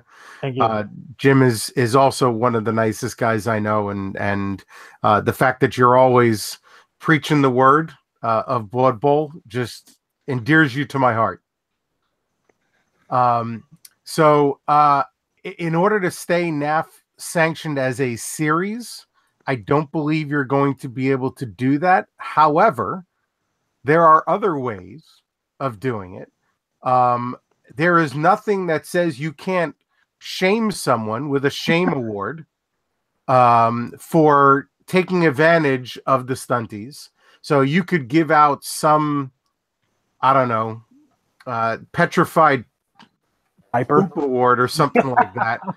That goes out to anybody who is not acting in the spirit of the tournament, and advertise that beforehand and say that we will shame you and embarrass the heck out of you if you come with something else. But we can't argue with the rules if we want to be NAF sanctioned. The thing I brought up earlier is, in order to be NAF sanctioned, they would still get their NAF ranking. They would still win for the NAF tournament series, for the NAF portion. But as the Voodoo organizers, we decide how points are awarded. Like, there's nothing in the NAF rules that says this is how a tournament series has to be. The Voodoo organizers can organize the tournaments however we want to award points. From what I understand, that's the only thing that I'm saying. They would still win as a NAF thing. Their NAF ranking would go up. Their NAF stuff would go up. But for Voodoo points, for the series, to me, that's a different story, because as the organizers, we get to pick how those are done. Because we're even talking about doing majors and minors next year. There's nothing in the NAF that says that one tournament should be worth more than another, but that doesn't seem like an unreasonable thing. No, you could probably get away with it. I tend to err on I'm a little more conservative. I tend to err on the side of trying to make sure that everybody's happy with what I'm doing. So I would send Purple Goo and a note and just say, hey, listen, we're trying to keep the spirit of the tournament. We understand that anybody's allowed to bring anything. However, for the tournament series, we don't necessarily want to count those points from a non-stunty team. What's your thought? Now if they go and bring a Chaos Dwarf team that's all hobgoblins, how would you feel about that? Yeah, it's still not a stunt team. No, it's not stunty, but probably worse than stunty. Yeah, it'd be more in line with the theme, but it would still be outside of what we're looking to do. As far as like what Ryan was saying, like we should be able to do this, but like in the back of my head, I'm going, well, it's NAF, and they have their things. Torsten Blader, is that how you pronounce his last name? I'm pretty. He's the guy who, like, if Phil is the guy who handles the tournament approvals, Torsten is the gentleman who manages the tournament series stuff. Oh, I didn't realize that. Okay. Yeah, when I was setting up the Voodoo, I had to run a couple of things by him, just to clarify this and that, and put the rule set together for him to approve, and that's posted on the NAF forums. So if anything, we have the time and we have the ability to, yes, make it transparent to people, letting them know beforehand that, hey, this is what we're going to do. And I think, given the sentiment, I would definitely put it to him and say, what power do we have over this in terms of awarding points, or, how this is what we're trying to achieve. How do you feel by NAF standards is the best way for us to do that? So at least we have a higher power that we can go to try and get an answer. And we can also talk to Nate about it as well. I'm a firm believer of there is no stupid question except the one not asked. So I would go right to him and tell him that you're trying to keep the spirit of the tournament. And while you can't prevent them from NAF rules, this is an avenue you have of trying to encourage people to keep with the spirit of the tournament. Yeah, I think that's the way we need to do it. Why wouldn't somebody want to play a stunty team? Come on. Why? Well, you have ultra competitive people anywhere you go. Oh, come on. You know how competitive I am, and you saw me at Caesar's Challenge. I played nothing but stunties. Oh, I know. And you drove a dagger right into Chris Steinbacker's heart for doing so. He was in contention for how close were you in contention for the stunty for that tournament series? I think I beat him by like 10 points out of like 300 or something like that. It was really close. By the way, that wasn't the only time I broke his heart. Oh, really? Yeah, when we were the next tournament I saw him at was the Tournament of Champions, and we finished 1-2. I finished 1, he finished Tom's 2. tournament in Wilkes-Barre? Yeah. I saw your picture, and I couldn't quite. I don't think he posted like who won what, but I saw you and Chris in the picture, and I'm like, oh, look at that. I wonder if you beat him. No, I got him this time too. Oh, geez. But yeah, he was going into your event like close enough to Ken Washington where he felt like he could have beaten him in one stunty. And then when we laid the smackdown on him, it didn't go well. Oh yeah, it was kind of funny. So yeah, I know nobody's any stranger to competitiveness, but we have like a core crew. I want to say like down here in Florida. And I like to run tournaments in different venues just because if it's difficult for someone to come an extra hour down south, Orlando and Winter Park in that area seems to be almost like a centrally located place. So I like to run events where, yeah, I love running one in my backyard because it makes it easy for me. But I also understand that people do travel. So I want to run them where things are a little bit more accessible. So given that we're going to have people, and especially a free event, we're going to have people coming, that we've never played with before. And we also have our hardcore, competitors who want to win that. This is our inaugural tournament series event for this year. And things are going to change for next year. So this year is kind of like almost like the Wild West. It's not a structured tournament series. It's open. So we have so many events. There's so much opportunity to jump places. Like if you go to 2 more events than the next guy, it's pretty intense. and I think there's a lot of need to want and need to win. But there's another event that I'm the Zeech's challenge stuff that I'm running based off of your tournament that I'm doing each month, being Dash, and Flex in the Blood Bowl, Street Bowl format. And there's, without mentioning any names, one of the coaches is bringing a non-Dash team to this event because of their hatred of elves. So there is not only the competitive factor, but there's also the hatred factor. There are other Dash teams. They don't have to bring there's other ways you can dash without elves. Yeah, it's a thing. Is all I'm going to say. It's a thing, and it'll be interesting to see how it all turns out. But yeah, there are other Dash teams, but no, this person's going into the event knowing that other people are playing elf teams and knowing that they want to crush them. And I'm like, whatever, man, I can't stop you. So have at it. So we'll see. And then there's another guy I know who's playing a non-Dash team because that's all they have access to in terms of miniatures. And I'm like, well, you can borrow a team from somebody, but I don't. I think that's just going to be how it is, and we'll go from there. I'm a firm believer of if you don't have the miniatures or something, proxy those miniatures. Yeah. Many times I've used humans for elves or for thralls on the vampire team or something like that. I mean, I'll use different looking figures for the different positions, but I am cheap. I will proxy a figure instead of buying 26 different teams. There's only one thing that I hate being proxied, and I dollars to donuts, Mark will tell you exactly what it is that I hate. You know what it is, don't you, Mark? I suspect it's Chaos Pact. No, it's not the team. It's what's used as a proxy. Oh, you don't like Legos. Nope. Meeples. I've come to respect the Legos. Who was the guy who played with the Legos at the Zeech's Challenge? Don Masek. I thoroughly enjoyed playing him. I thoroughly enjoyed watching him. You know why?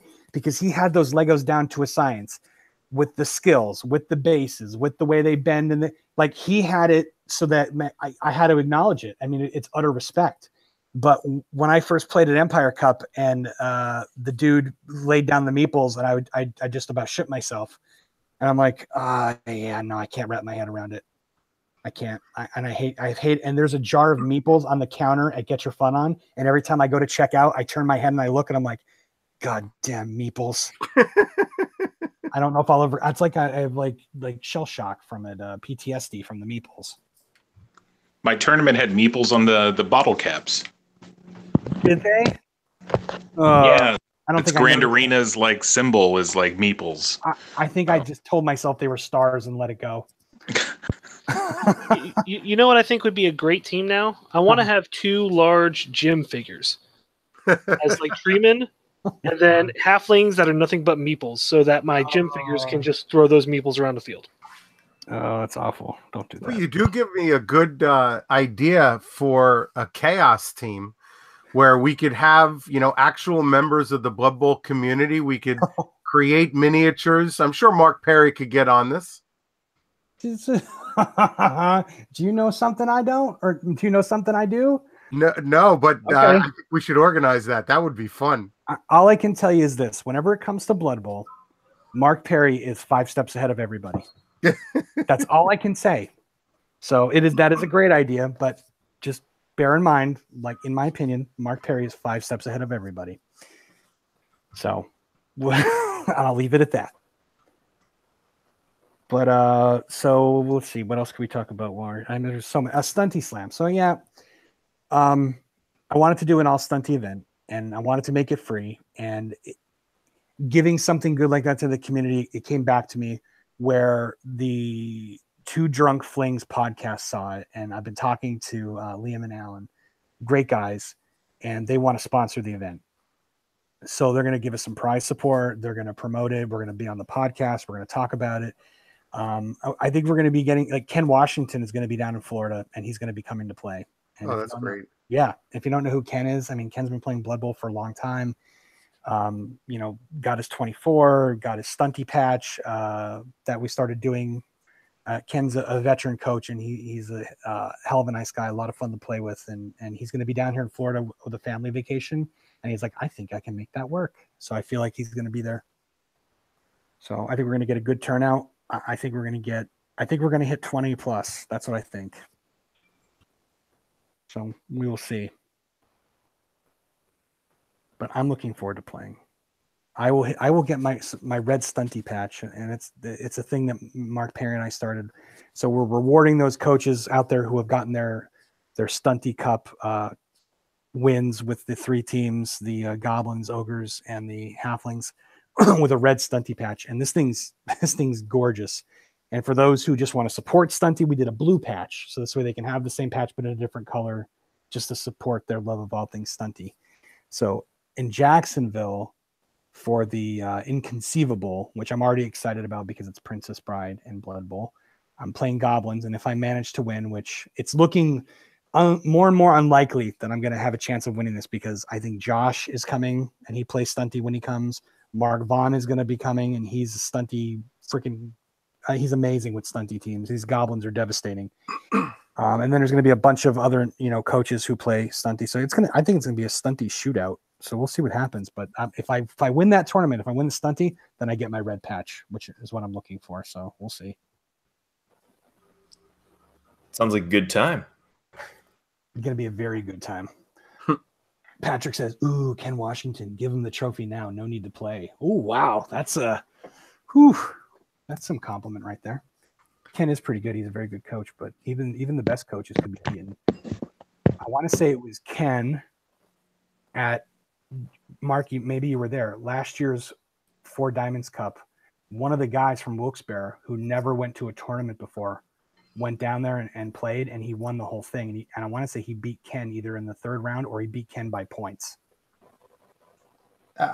Look, Ken's fantastic. And he's a fun guy. He's been around for a long time. I think he won like one of the early Chaos Cups. Yeah, he did. Him and Brian. Every time I play him, because I played him a few times in tournaments, I don't know what it is, but he lets me get into his head. And actually, he still walks up to me and says, "One of these days, I'm going to beat you." Oh, nice. That's high praise. That's good. So you've beaten him several times then? I think we've played 3 times. I believe I've got 2 wins and 1 tie. I could probably look it up on the NAF. Yeah, I like that the NAF has that head-to-head option where you can look and see how well you've done it against another coach. Oh, and so Patrick, very quick to point out here that Ken won a 3 Kingdoms challenge, which we are bringing back in 2019. Old Man Monkey and myself. He won that with a Kemri team. He said nobody scored against him. Boy, does that sound scary. That's amazing. It's amazing that Kemri picked up the ball. Wasn't that back Kemri, like the Mum said, Mighty Blow? That could be, because that 3 Kingdoms challenge is an older tournament. Yeah, Kemri were a little bit more of a tougher team back then. Yeah, they basically just had mummies instead of Tomb Guardians, right? Yeah, I think that. Yeah, that's a totally different team then. We're talking about the parkour video again. It's what I'm talking about. I'm trying to remember his NAF name. Ken's. Isn't it G Ken something? Maybe.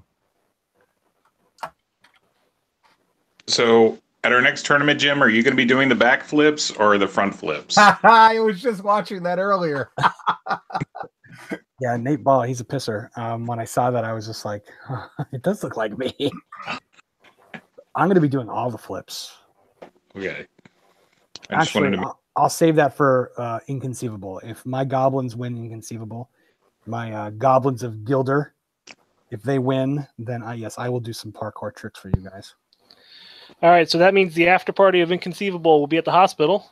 They have a fantastic food court. Food courts are awesome.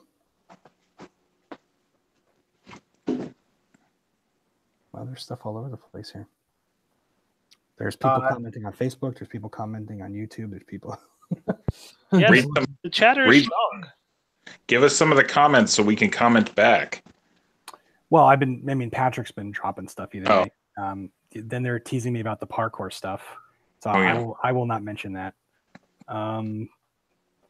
Let's see. So I found it. So yeah, two wins, one tie against him. We drew at Seats' challenge, Orc against Orc, 1-1. I beat him at the Nova Open. My Amazons over his High Elves, and then I beat him at a Oracle Cup, my Elves over his Chaos. Oh, you beat him in a Oracle. Whose team? Who was on his team? Nate Beam, Nate Ball, and I don't remember who the throw-in was. I just remember their like pictures that they had for like their team stuff. Yeah. Kind of went all out with that.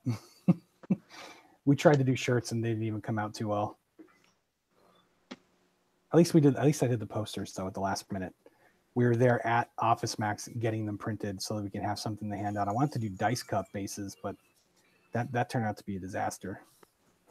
That was a lot of fun. The next time Oracle is gonna, I don't think it's official yet, but I know Canada's trying to make a push to get it, and I'm wanting to go to Canada for an event. Like Mark Perry and I have our bucket list. So this year was Chaos Cup, and we were trying to do Oklahoma, but that didn't work out.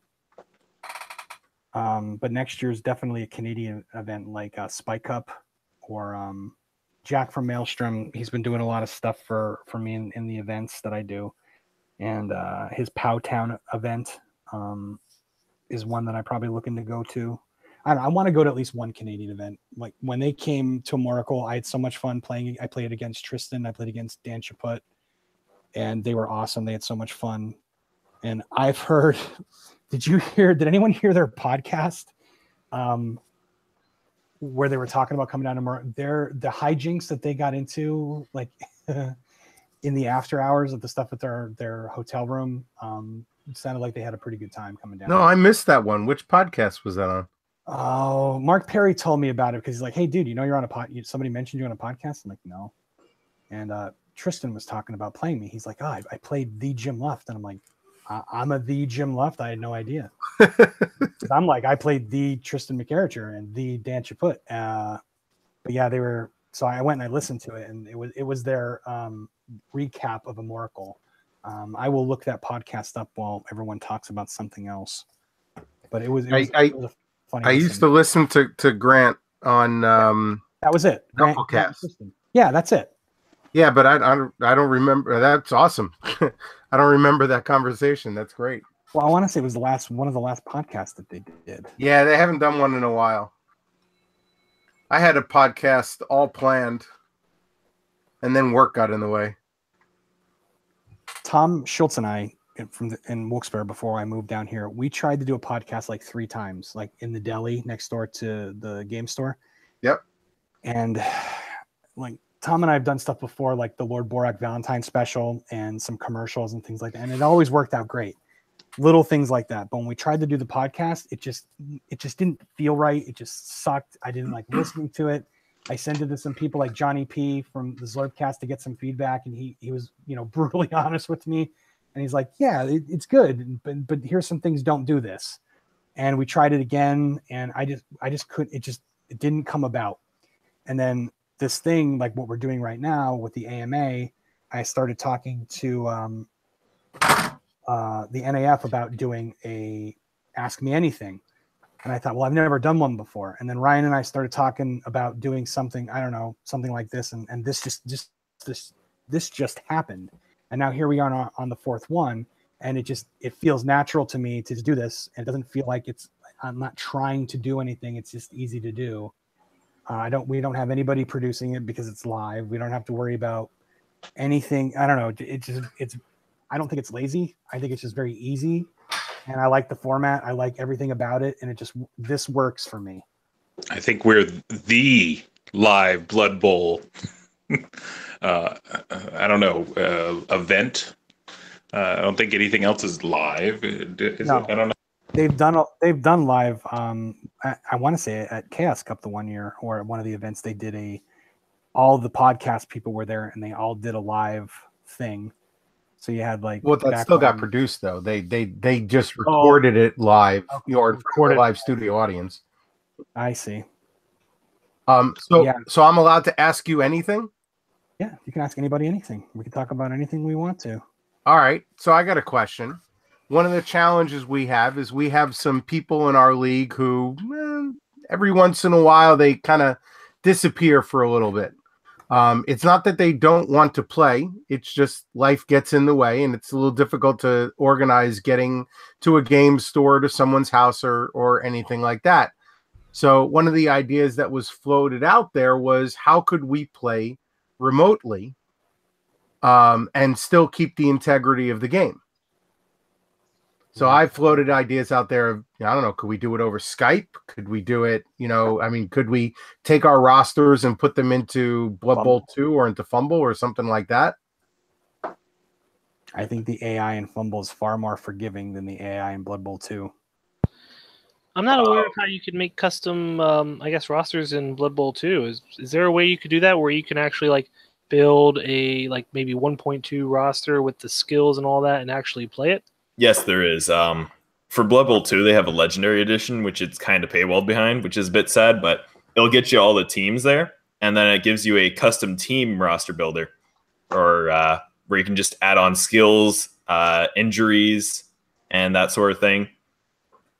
And it's the major changes you're going to have to deal with passing kind of being a bit different, where you can actually move up to anywhere, then choose to pass. Yeah, that's part Wizards of the are problem. a bit different. Yeah, there are some nuances, like the fact that I think they took away a lot of the they force certain rules as opposed to making them optional, like wrestle and stuff like that. Wrestle is optional.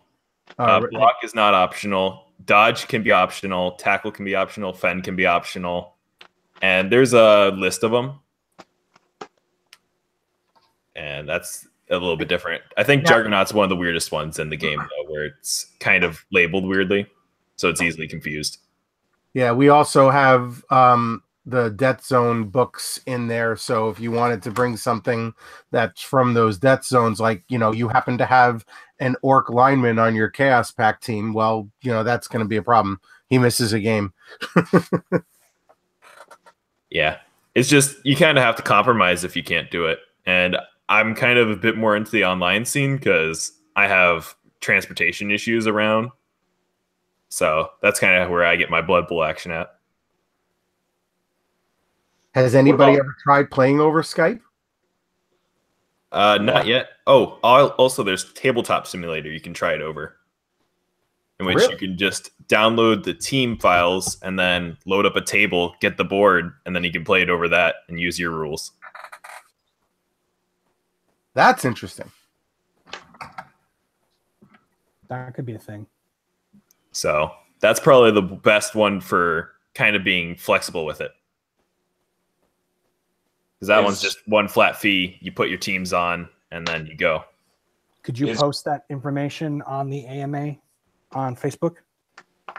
I could see, but you're going to have to go into workshop files to find that.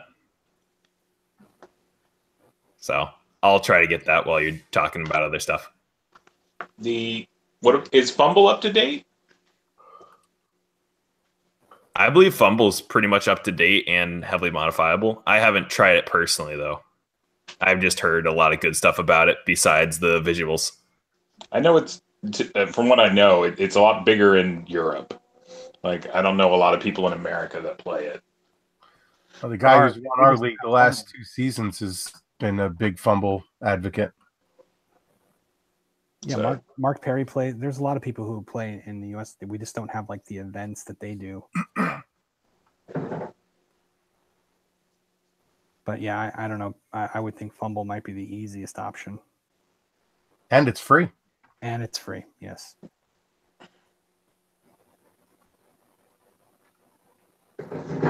So is it that the person can't make it ever again, or I don't know? No, it's just one person had some medical issues, wasn't able to make it for a couple of months. Another person was traveling for work constantly, and we were trying to figure out a way that he wouldn't, have to forfeit his games. But he ended up doing that because we didn't really have a good solution. And I assume you're playing structured, not open. Yes. Okay. Yeah, Vumble's probably your best bet with that, and just build the teams out. Because I know you can. Yeah, you can build the teams out, and I think you can pick as like one of the settings because I've tooled around in there a little bit. And you can pick like I want NAF rules and regulations and everything like that, or NAF builds, and then you can go from there. I'll have to check that out. Thank you. I feel like I have gotten my question answered. Nice. See that we've served a purpose. Or as my favorite scene in the Batman Lego movie, where Killer Croc is under the water and he turns the bomb on. He goes, "Yay! I've done something." Yep. So we did something positive for the community. Yay us! Our commenters recommend maybe doing some Old Blood Bowl by email. I mean, we can take it a step further and maybe just do it by mailing letters and postcards for each turn. I mean, if we really want to go old school. I heard about people who used to play that way. I never tried. What is it? Old Man Monkey was on last week, and like he was telling us about how they used to play by email or play by mail, is what he said. And I was like, I thought I misheard him because I'm like, humans didn't. You guys, how did you do that? Like, how did that happen exactly? Hey, I don't. Will, there's the way. Give me a second. I'll be right back, you guys. You guys go ahead and talk amongst yourselves. You got to give us a topic. What do you guys think about the new Dark Elf miniatures? There you go. There's a good topic. Just came back and got that posted, but the Dark Elf miniatures are just amazing looking. Grebo outdid themselves. Oh, wait. No, you're thinking the Not GW. Grebo. I'm talking about GW's Dark Elf miniatures. Well, from what I've seen, those also have been pretty good. I haven't personally picked up a set. I just know they're coming. They're not out yet. Soon. Well, I mean, I haven't picked up the Pro Elves either, but that's mostly because I got my Elves. But honestly, just they've been looking nice. The main thing is just I wish they had a full team pack for them. That I think would be more of a fire thing in my opinion, but they look nice. The witches have nice hair. We can all wish that they'll do full team pack. They're never going to do full team packs. Everyone keeps always complaining about it. It's never going to happen. It never did happen. I've been playing since 92, 93. They've never made full team packs unless you're a dwarf player. Like that. That's it. Dang dwarves get everything. Yeah. But I know people are kind of wishy-washy on the Dark Elves because some people love the sailor look with the what is it, the cold one skin like that they have on them, and some people absolutely hate it. No, I don't know. I guess it's taste. I mean, that's kind of most things. It's just you get what you want, and that's what you're gonna do. Yeah, I think the Dark Elves look neat. I'm kind of a fan of them. I thought the Chaos ones weren't all that bad either. I know a lot of people didn't like them. I didn't think they were terribly too bad. So there's been none of the miniatures that have come out I've hated. I think they've done a pretty good job. GW has always put out at least good minis.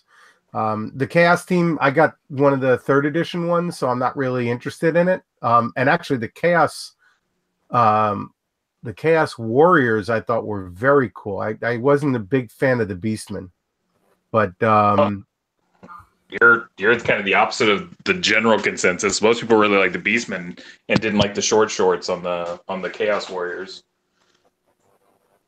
I mean, short shorts just means you're manly, obviously. Come on, the apes from Impact are naked. Yeah, that's true.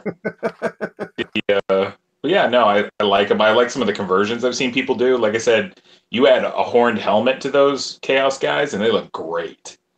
They look really, really good. Like just that little touch makes them look a lot nicer. So I can't wait to see some of the conversions that people do with the Dark Elves too, because I think they look cool. But yeah, nothing GW's put out is bad. The sad thing is I don't think I have any of the new GW teams at all because I own all the teams beforehand. I still buy every book they put out. I bought a box set just because I felt like I needed to support, the hobby so that they'll keep producing stuff. But yeah, the buying of the actual GW teams, that hasn't happened because I have all those teams. They haven't made one yet that I don't own. Honestly, I've been just going to eBay and finding a lot of just different teams that I want. So I got like an old edition Undead, got Lizardmen that were converted. My Norse team was converted and already painted. And I've just been having fun on the eBay adventures finding teams. I've been a big fan of the fact that they've switched to the 32 millimeter. I think it's easier to paint. I think it looks a little nicer on the board. And so actually my last order for a team, because I would have loved to have gotten it from GW, but I have no idea when they're going to come out with a necromantic team. And I wanted to get rid of my my old D&D minis that I used for a team. So I went to Impact because they had the Raul Jordan team, which I thought was very attractive. And I asked Tom if he'd make them 32 millimeter, and he said not yet, but he's trying. And he did actually send me a few 32 millimeter teams. So I anything that I can get 32 millimeter now makes me happier. I'm talking the that team looks good. The Raul Jordan. That necromantic team, a very pretty team. What is it? I own, who's the one? The Italian guys who did the Khemri team. I really like them. Like my Khemri team that I have, I really like a lot. I think they look really pretty. What are their names? The Wiley miniatures? What? Wiley? Not Wiley. Italian. Grebo? No, not Grebo. Oh, is that the MK? Whatchamacallit? No, Drew. I can't remember their name. Massimo. No, that's not it. I forgot. But they're the reason I like them is one thing I don't like when I see a lot of Khemri teams is they make the Tomb Lords gigantic, and I just don't like that. These Tomb Lords they're slightly bigger than the skeletons and the Blitzers and everything like that. They're bigger, but they're not like towering apes over them. I just don't like that look for some reason. I'm just like, they shouldn't be, twice the size of the other models. I just don't like that. So this team, that was the first one that I saw that was a Khemri team that was kind of what it looked like, and I was like, I'm getting them. They're great. Yeah, I'm just guessing it's kind of also practical there, where if you're trying to look behind them, it's just like, oh man, that model's huge.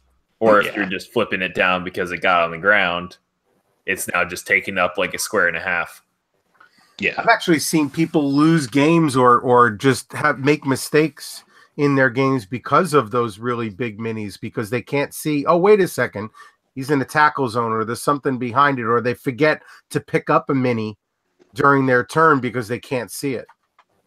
I can't believe I see some of those people who have tree men that are like a foot tall. And I'm not exaggerating, a foot. They have like these giant tree models.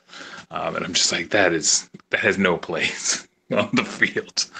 But yeah, that's what it is. But Gaspez is who I couldn't think of the name of. Gaspez art. Oh, yes. Very nice stuff. Yes. It is their Khemri team, which I like a lot.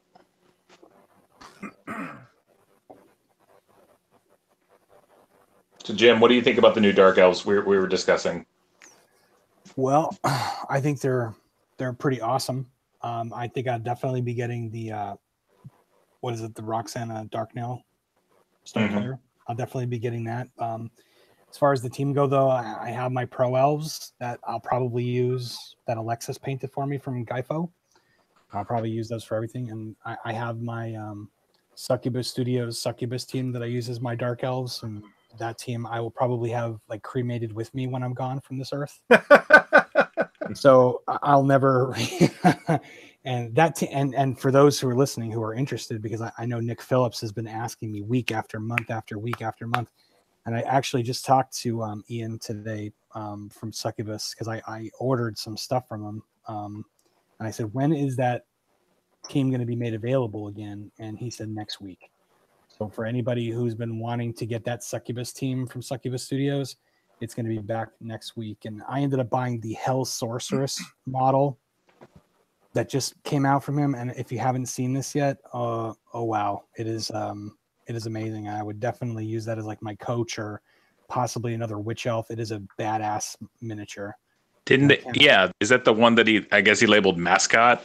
Yes. Because I knew he was producing something like that. So yeah, it doesn't surprise me that that's a precursor to the team being re-released. Yep.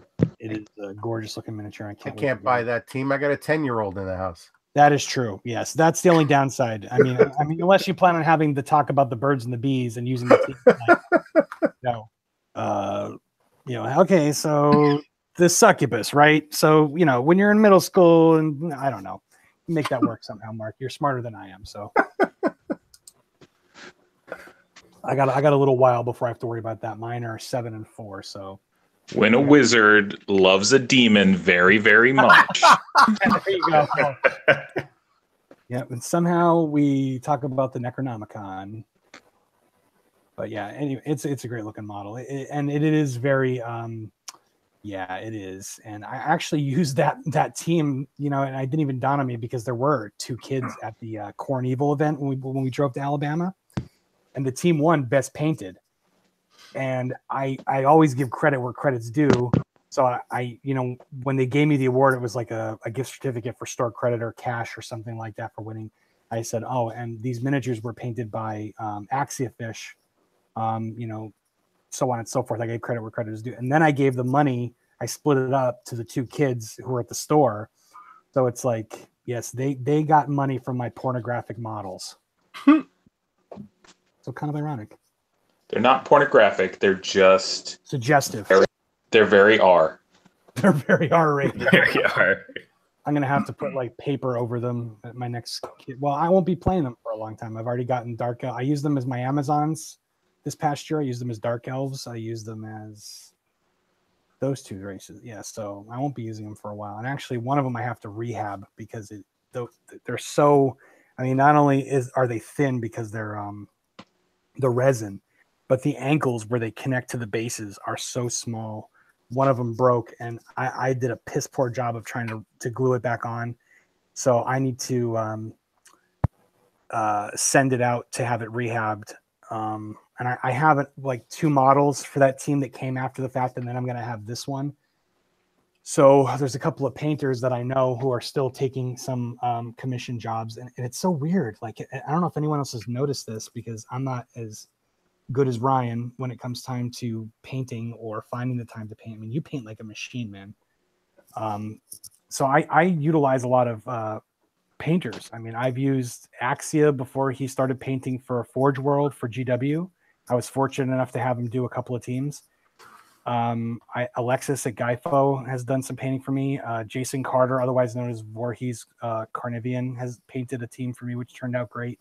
I've had a lot of different people paint teams for me. And I have these models for Succubus, and I need to send them out to somebody who can match what Axia did when he painted the team for me originally. So it's going to be a little bit of a challenge, but I want the team to try and be consistent, and I don't want to do it. I mean, if I had the time to I used to be a good painter, and then it was one of those things where I had time and no money.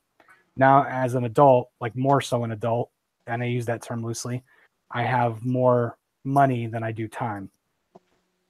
So if I like these blue horrors that I'm painting for my Dash event on Saturday, this is probably the first time that I painted a team, and I don't know how long. But if I had more time to practice, I think I would be able to get back to where I used to be. But I don't want to screw these miniatures up. I mean, these are beautiful, and I want them to match the rest of my team. So I have no problems paying, a talented commission painter who does this every day of their freaking lives. They paint for cash. They're a hired gun. To paint these extra couple miniatures to match my team. That's a gorgeous looking miniature. I just keep staring at it. Succubus mascot.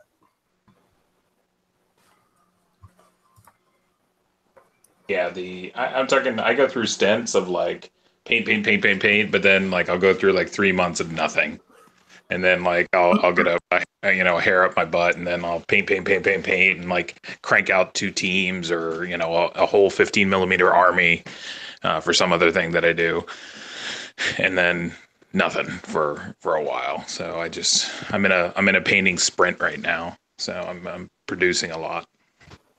We actually offer an award each season for the best painted team. If you've been up for it in the past, then that specific team that you painted in the past can't be up for it again. So it's only for new teams that come in. So it encourages some of the better painters in our league to try and pump them out a little bit more often.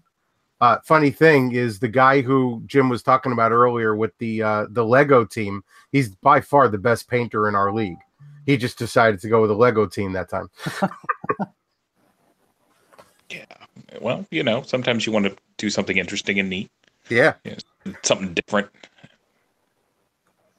I get excited sometimes when I get to play any game, not just Blood Bowl, but like I find a cheat where I'm like, oh, I found these miniatures that I can easily substitute over, and they're already painted, and all I got to do is just like touch them up or something. Like, I feel like I cheated, but yeah, I love it.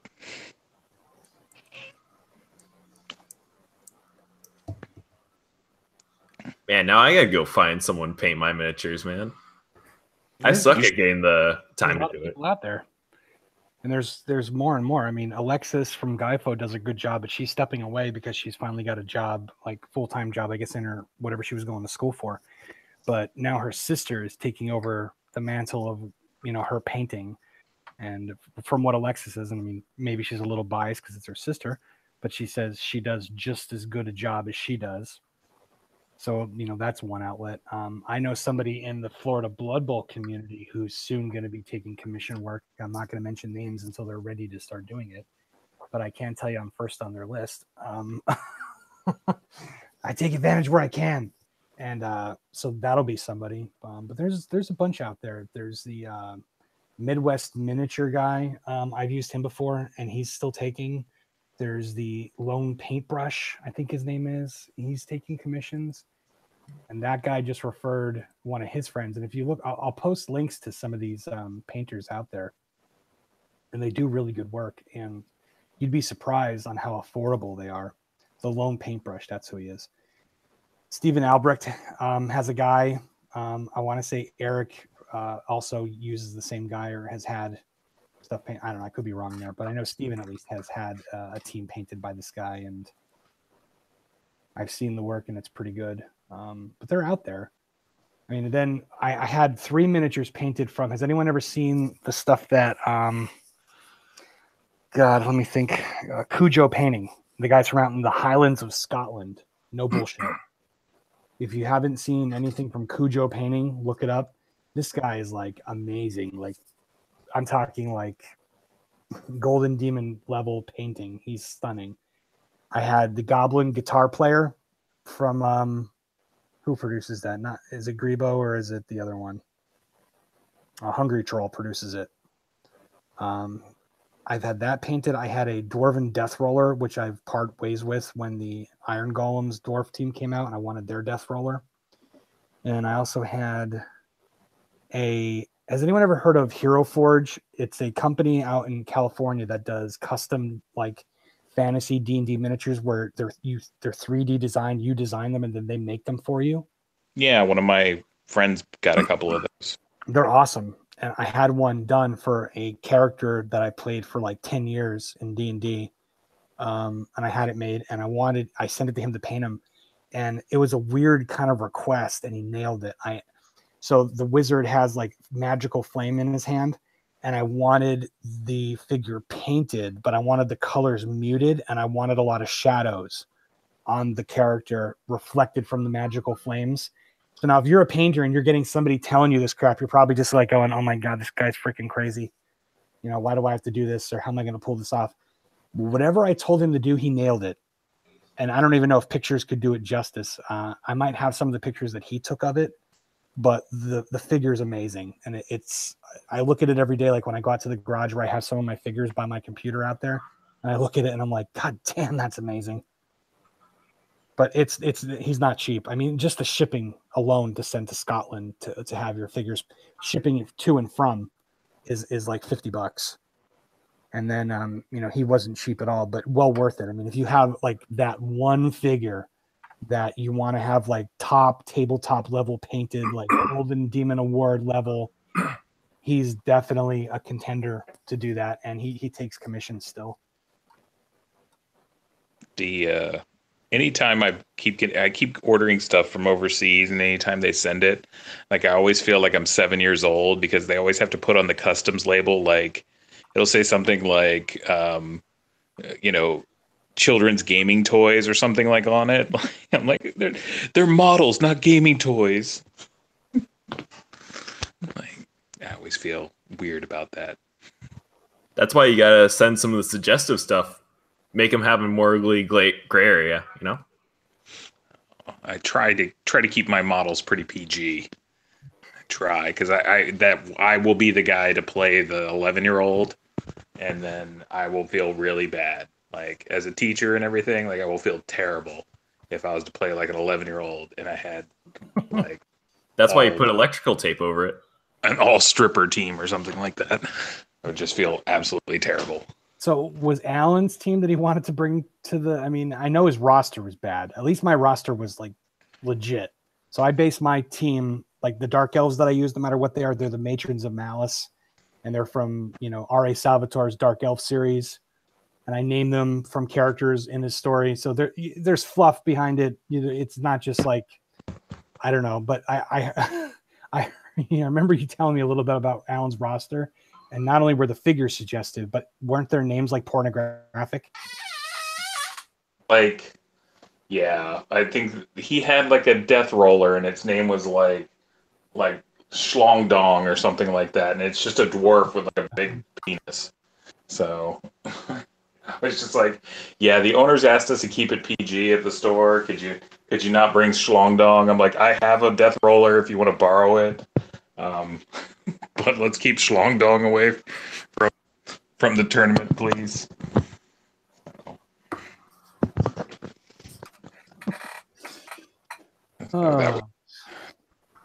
That's interesting. That was fun. It's one of those lovely conversations you have to have as a TO sometimes. Could you leave your schlong at home? I'd really appreciate that. Dirty Market was the name of the company that makes the custom dice cups. I'm posting the link on the AMA now. And you should see some of the stuff that they have in their feed that they've done.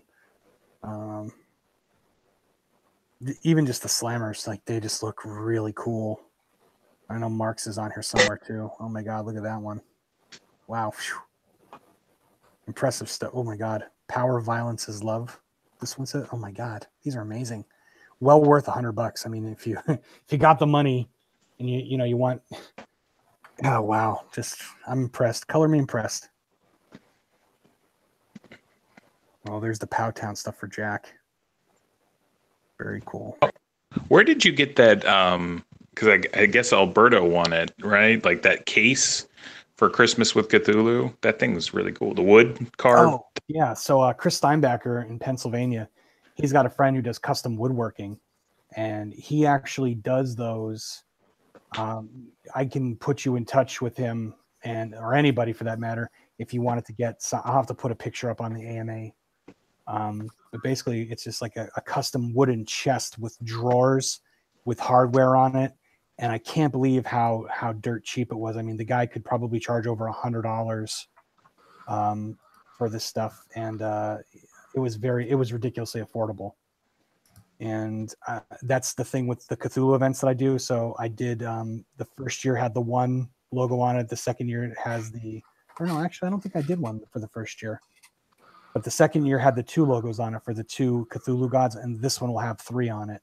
There will be one for this year in January when we do it. What's this year? Is it?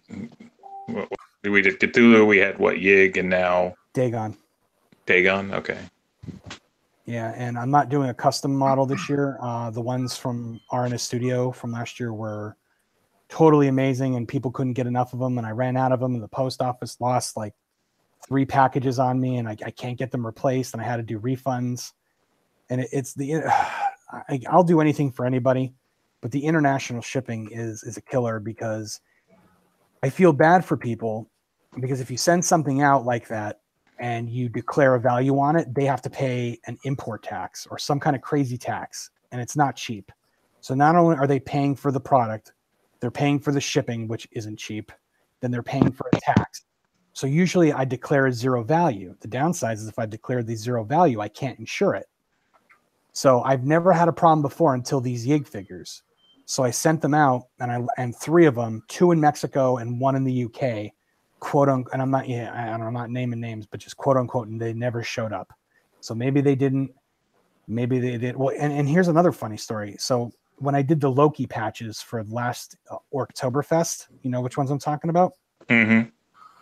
I was sending them out, and months go by, and Mark Perry was like, "Hey," he and I have like mutual understanding. Like whatever he makes, he sends me, and whatever I make, I send him, and we don't charge each other for it. We just that's our thing.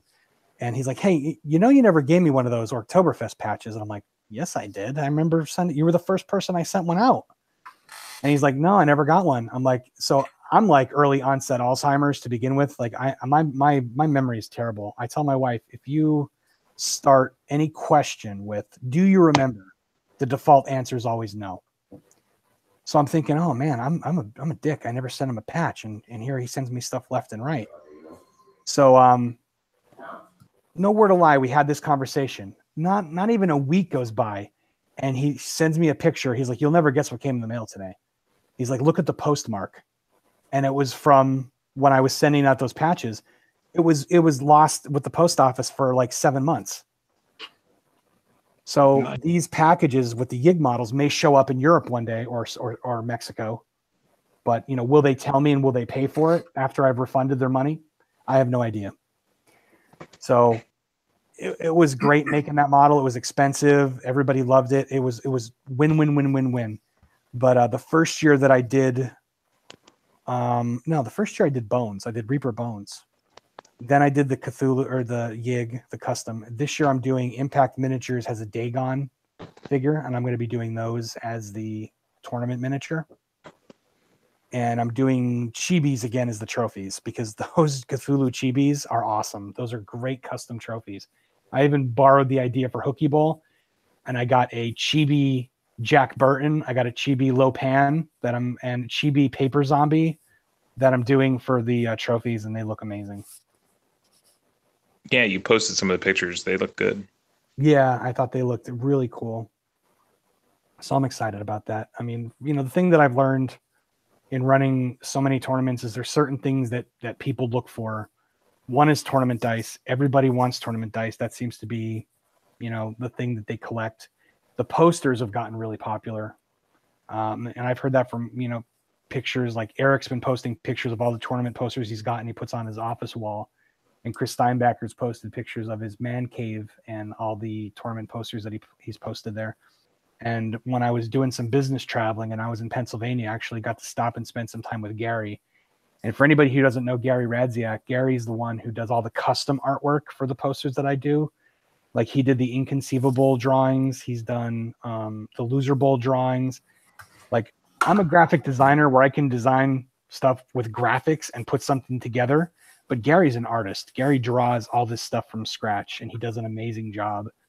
And at his house, he had his posters like that he's done, that we've done for our events, put up all over his. I wouldn't call it a man cave. He's got like a collection cave of like action figures, He-Man, Ghostbusters, Secret Wars action figures from the 80s. Like Gary collects all that stuff, comic books. So his room was really impressive to see. I was blown away. Did he do the Hookie Bowl 2 one? Better Off Dead? Yes, he did all the Hookie Bowls. I'm looking at it right now.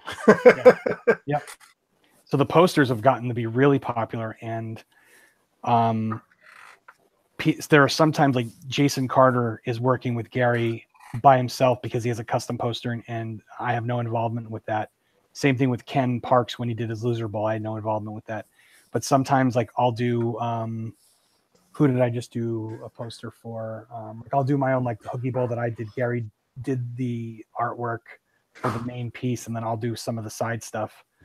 But Mark Perry, I do his posters for his Vegas events, and I don't really involve Gary with that stuff. But Gary does a lot of work. Like Eric asked me before, do we have logos for Voodoo and for Florida Blood Bowl? And I said, there's a logo that I use for the voodoo stuff. And I showed it to him. And I said, Gary's actually in the process. I don't know if anybody remembers, but I did like a poll of 2 different patch designs for Florida Blood Bowl, like in the Gators. And I'm actually going to do both of them. And I'm going to pay for it out of my own pocket or sell them, and try and raise money to do that. But both designs were amazing. And I think they're going to be even more amazing once he colors them and like finishes them up, and that's slated for June. So in June we'll actually have official or unofficial Florida Blood Bowl logos that Gary's working on. I think they look very cool. Yeah, I posted the poll and I said, which one do you like? And I feel like it was split down the middle, like half like the one version, half I'm like, you know what, screw it, I'm going to do both. Why not? I remember, yeah, it was pretty close to 50-50. Yeah, I like them both personally. So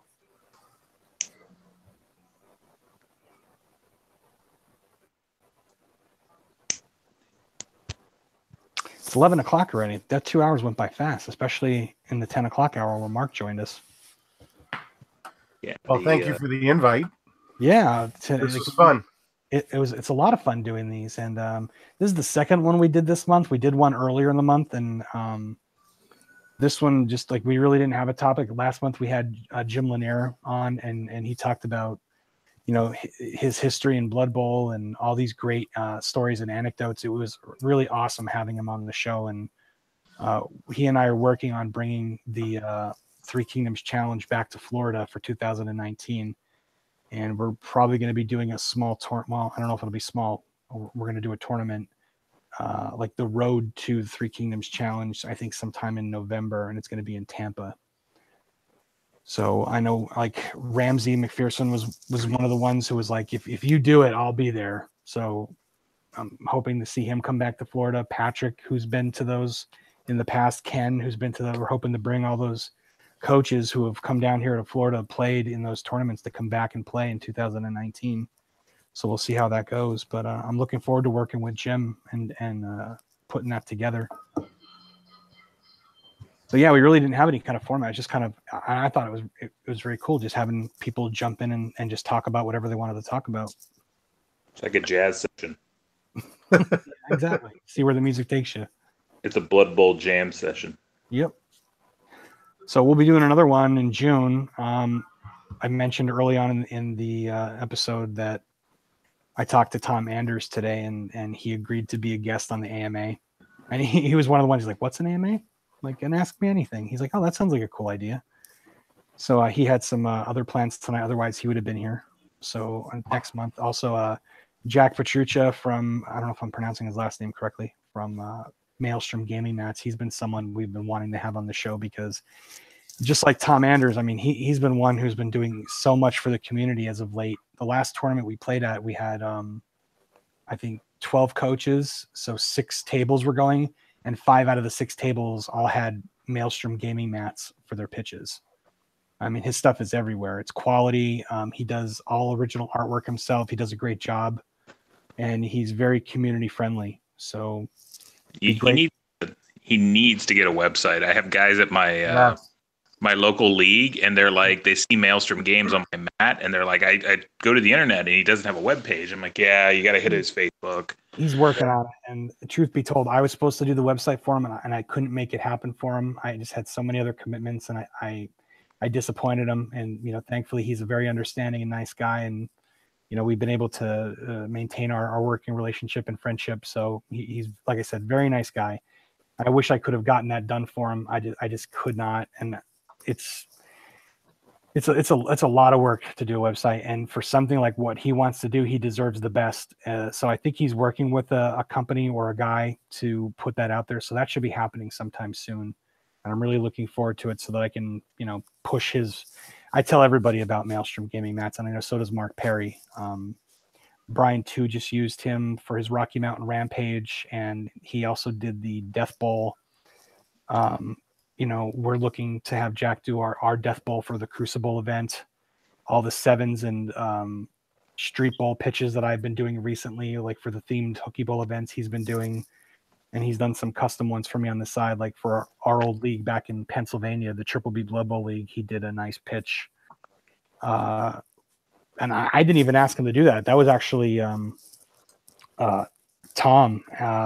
Why can't I think of his last name? It's not a man. It's what's Tom's last name? Tom from Wilkes-Barre, who does the Realm Tournament of Madness. That's Tom.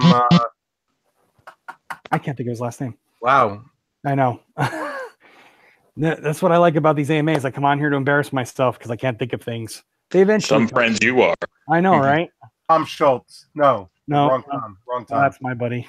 Tom Knowles. Tom Knowles. There you go. He actually went to Jack and had him make a Triple B Blood Bowl League pitch, and then they showed it to me at Chaos or at Oracle, and I'm like, holy crap. I'm like, when did you do that? Because I had already moved to Florida. And I'm like, and tell me I can get one. He's like, yeah, this guy named Jack. He's like, reach out to him and you can get one. And I did, and it's one of my favorite pitches to play on.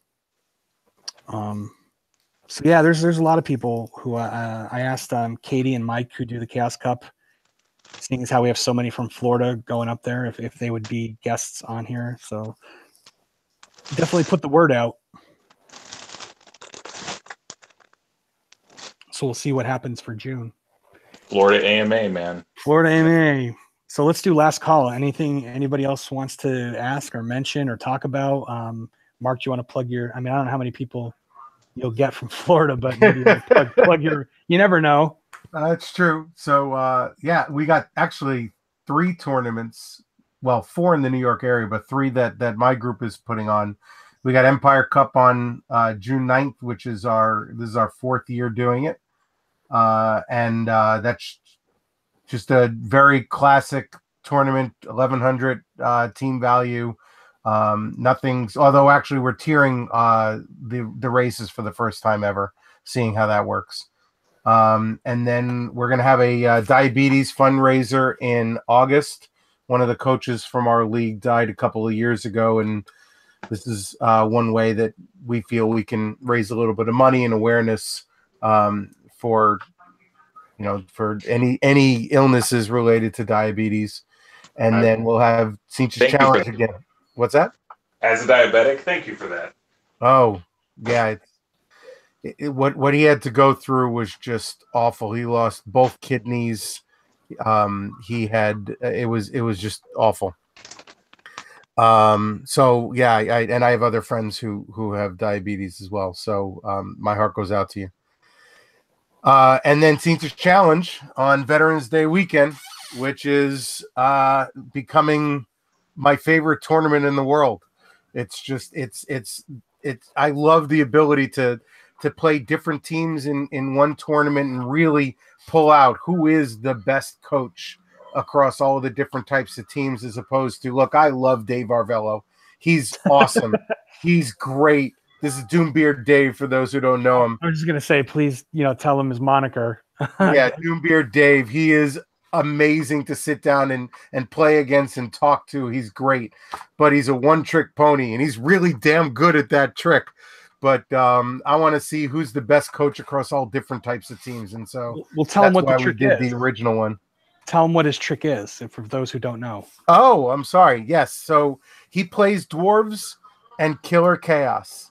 Maybe once in a while, chaos dwarves, but he will go. He'll go at you and try and injure every single player you have.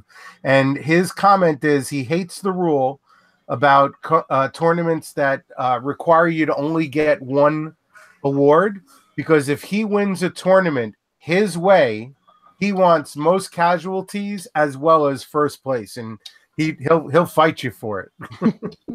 We have a Doombeard Dave down here, but he's not about the Doom. He doesn't have a beard, and his name is John Alberto. But he's our local casualty guy, and he gets like most casualties in almost every tournament down here so far. I would love to see the two of them play. That'd be hilarious. Does he listen to slow jams? No, but the funny thing is, I don't know if it was at the last tournament. There were people talking about Dave, and they were talking about his rant. What was he was ranting about? Something. I think that was me, because I messaged you. I'm like, hey, did you hear his rant on Pile On? like on the podcast, Oh, yeah. because it was hilarious. Yeah. It was basically "Don't be a bitch." Was kind of really what it was. Like it's Blood Bowl. It's not Friend Bowl. That's Dave. Shirt. Yeah, that's Dave. So yeah, those are our 3 tournaments. So we'll welcome anybody from Florida. Jim made the trip last year, and it was worth it. It was a lot of fun. I had a great time.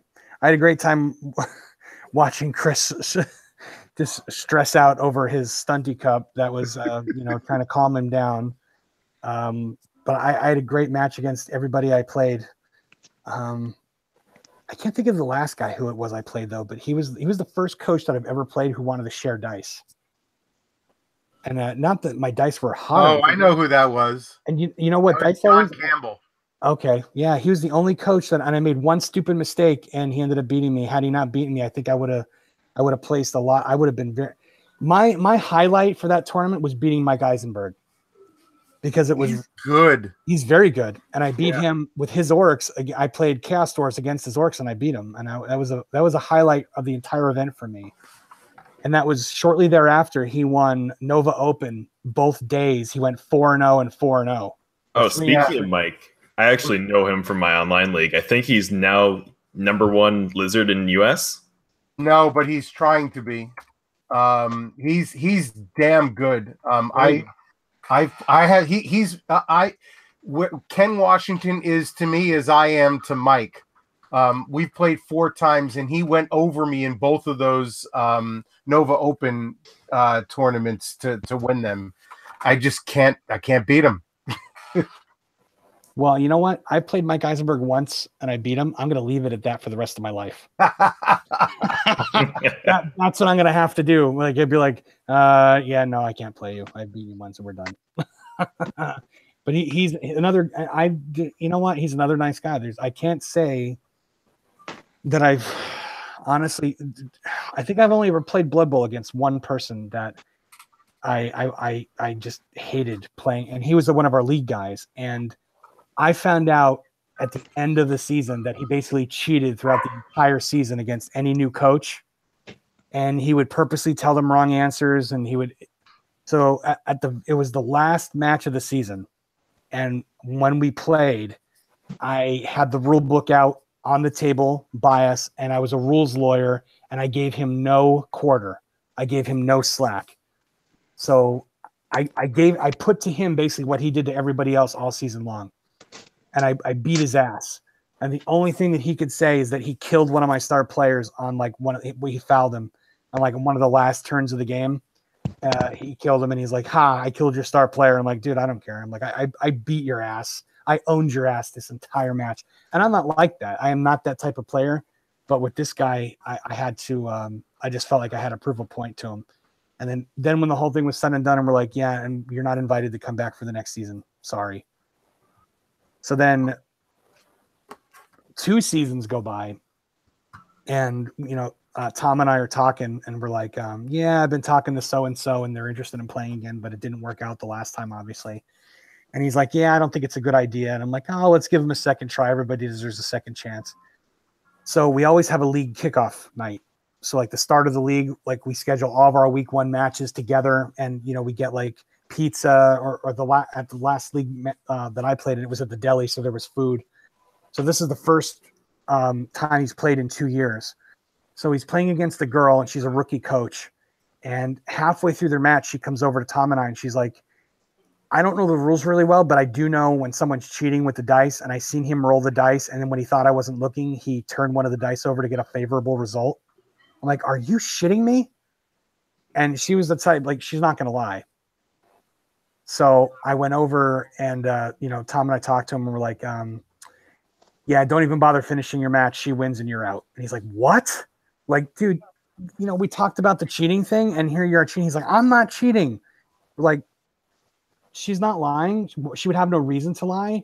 And she caught you cheating, and now you're going to lie to us and say you weren't cheating.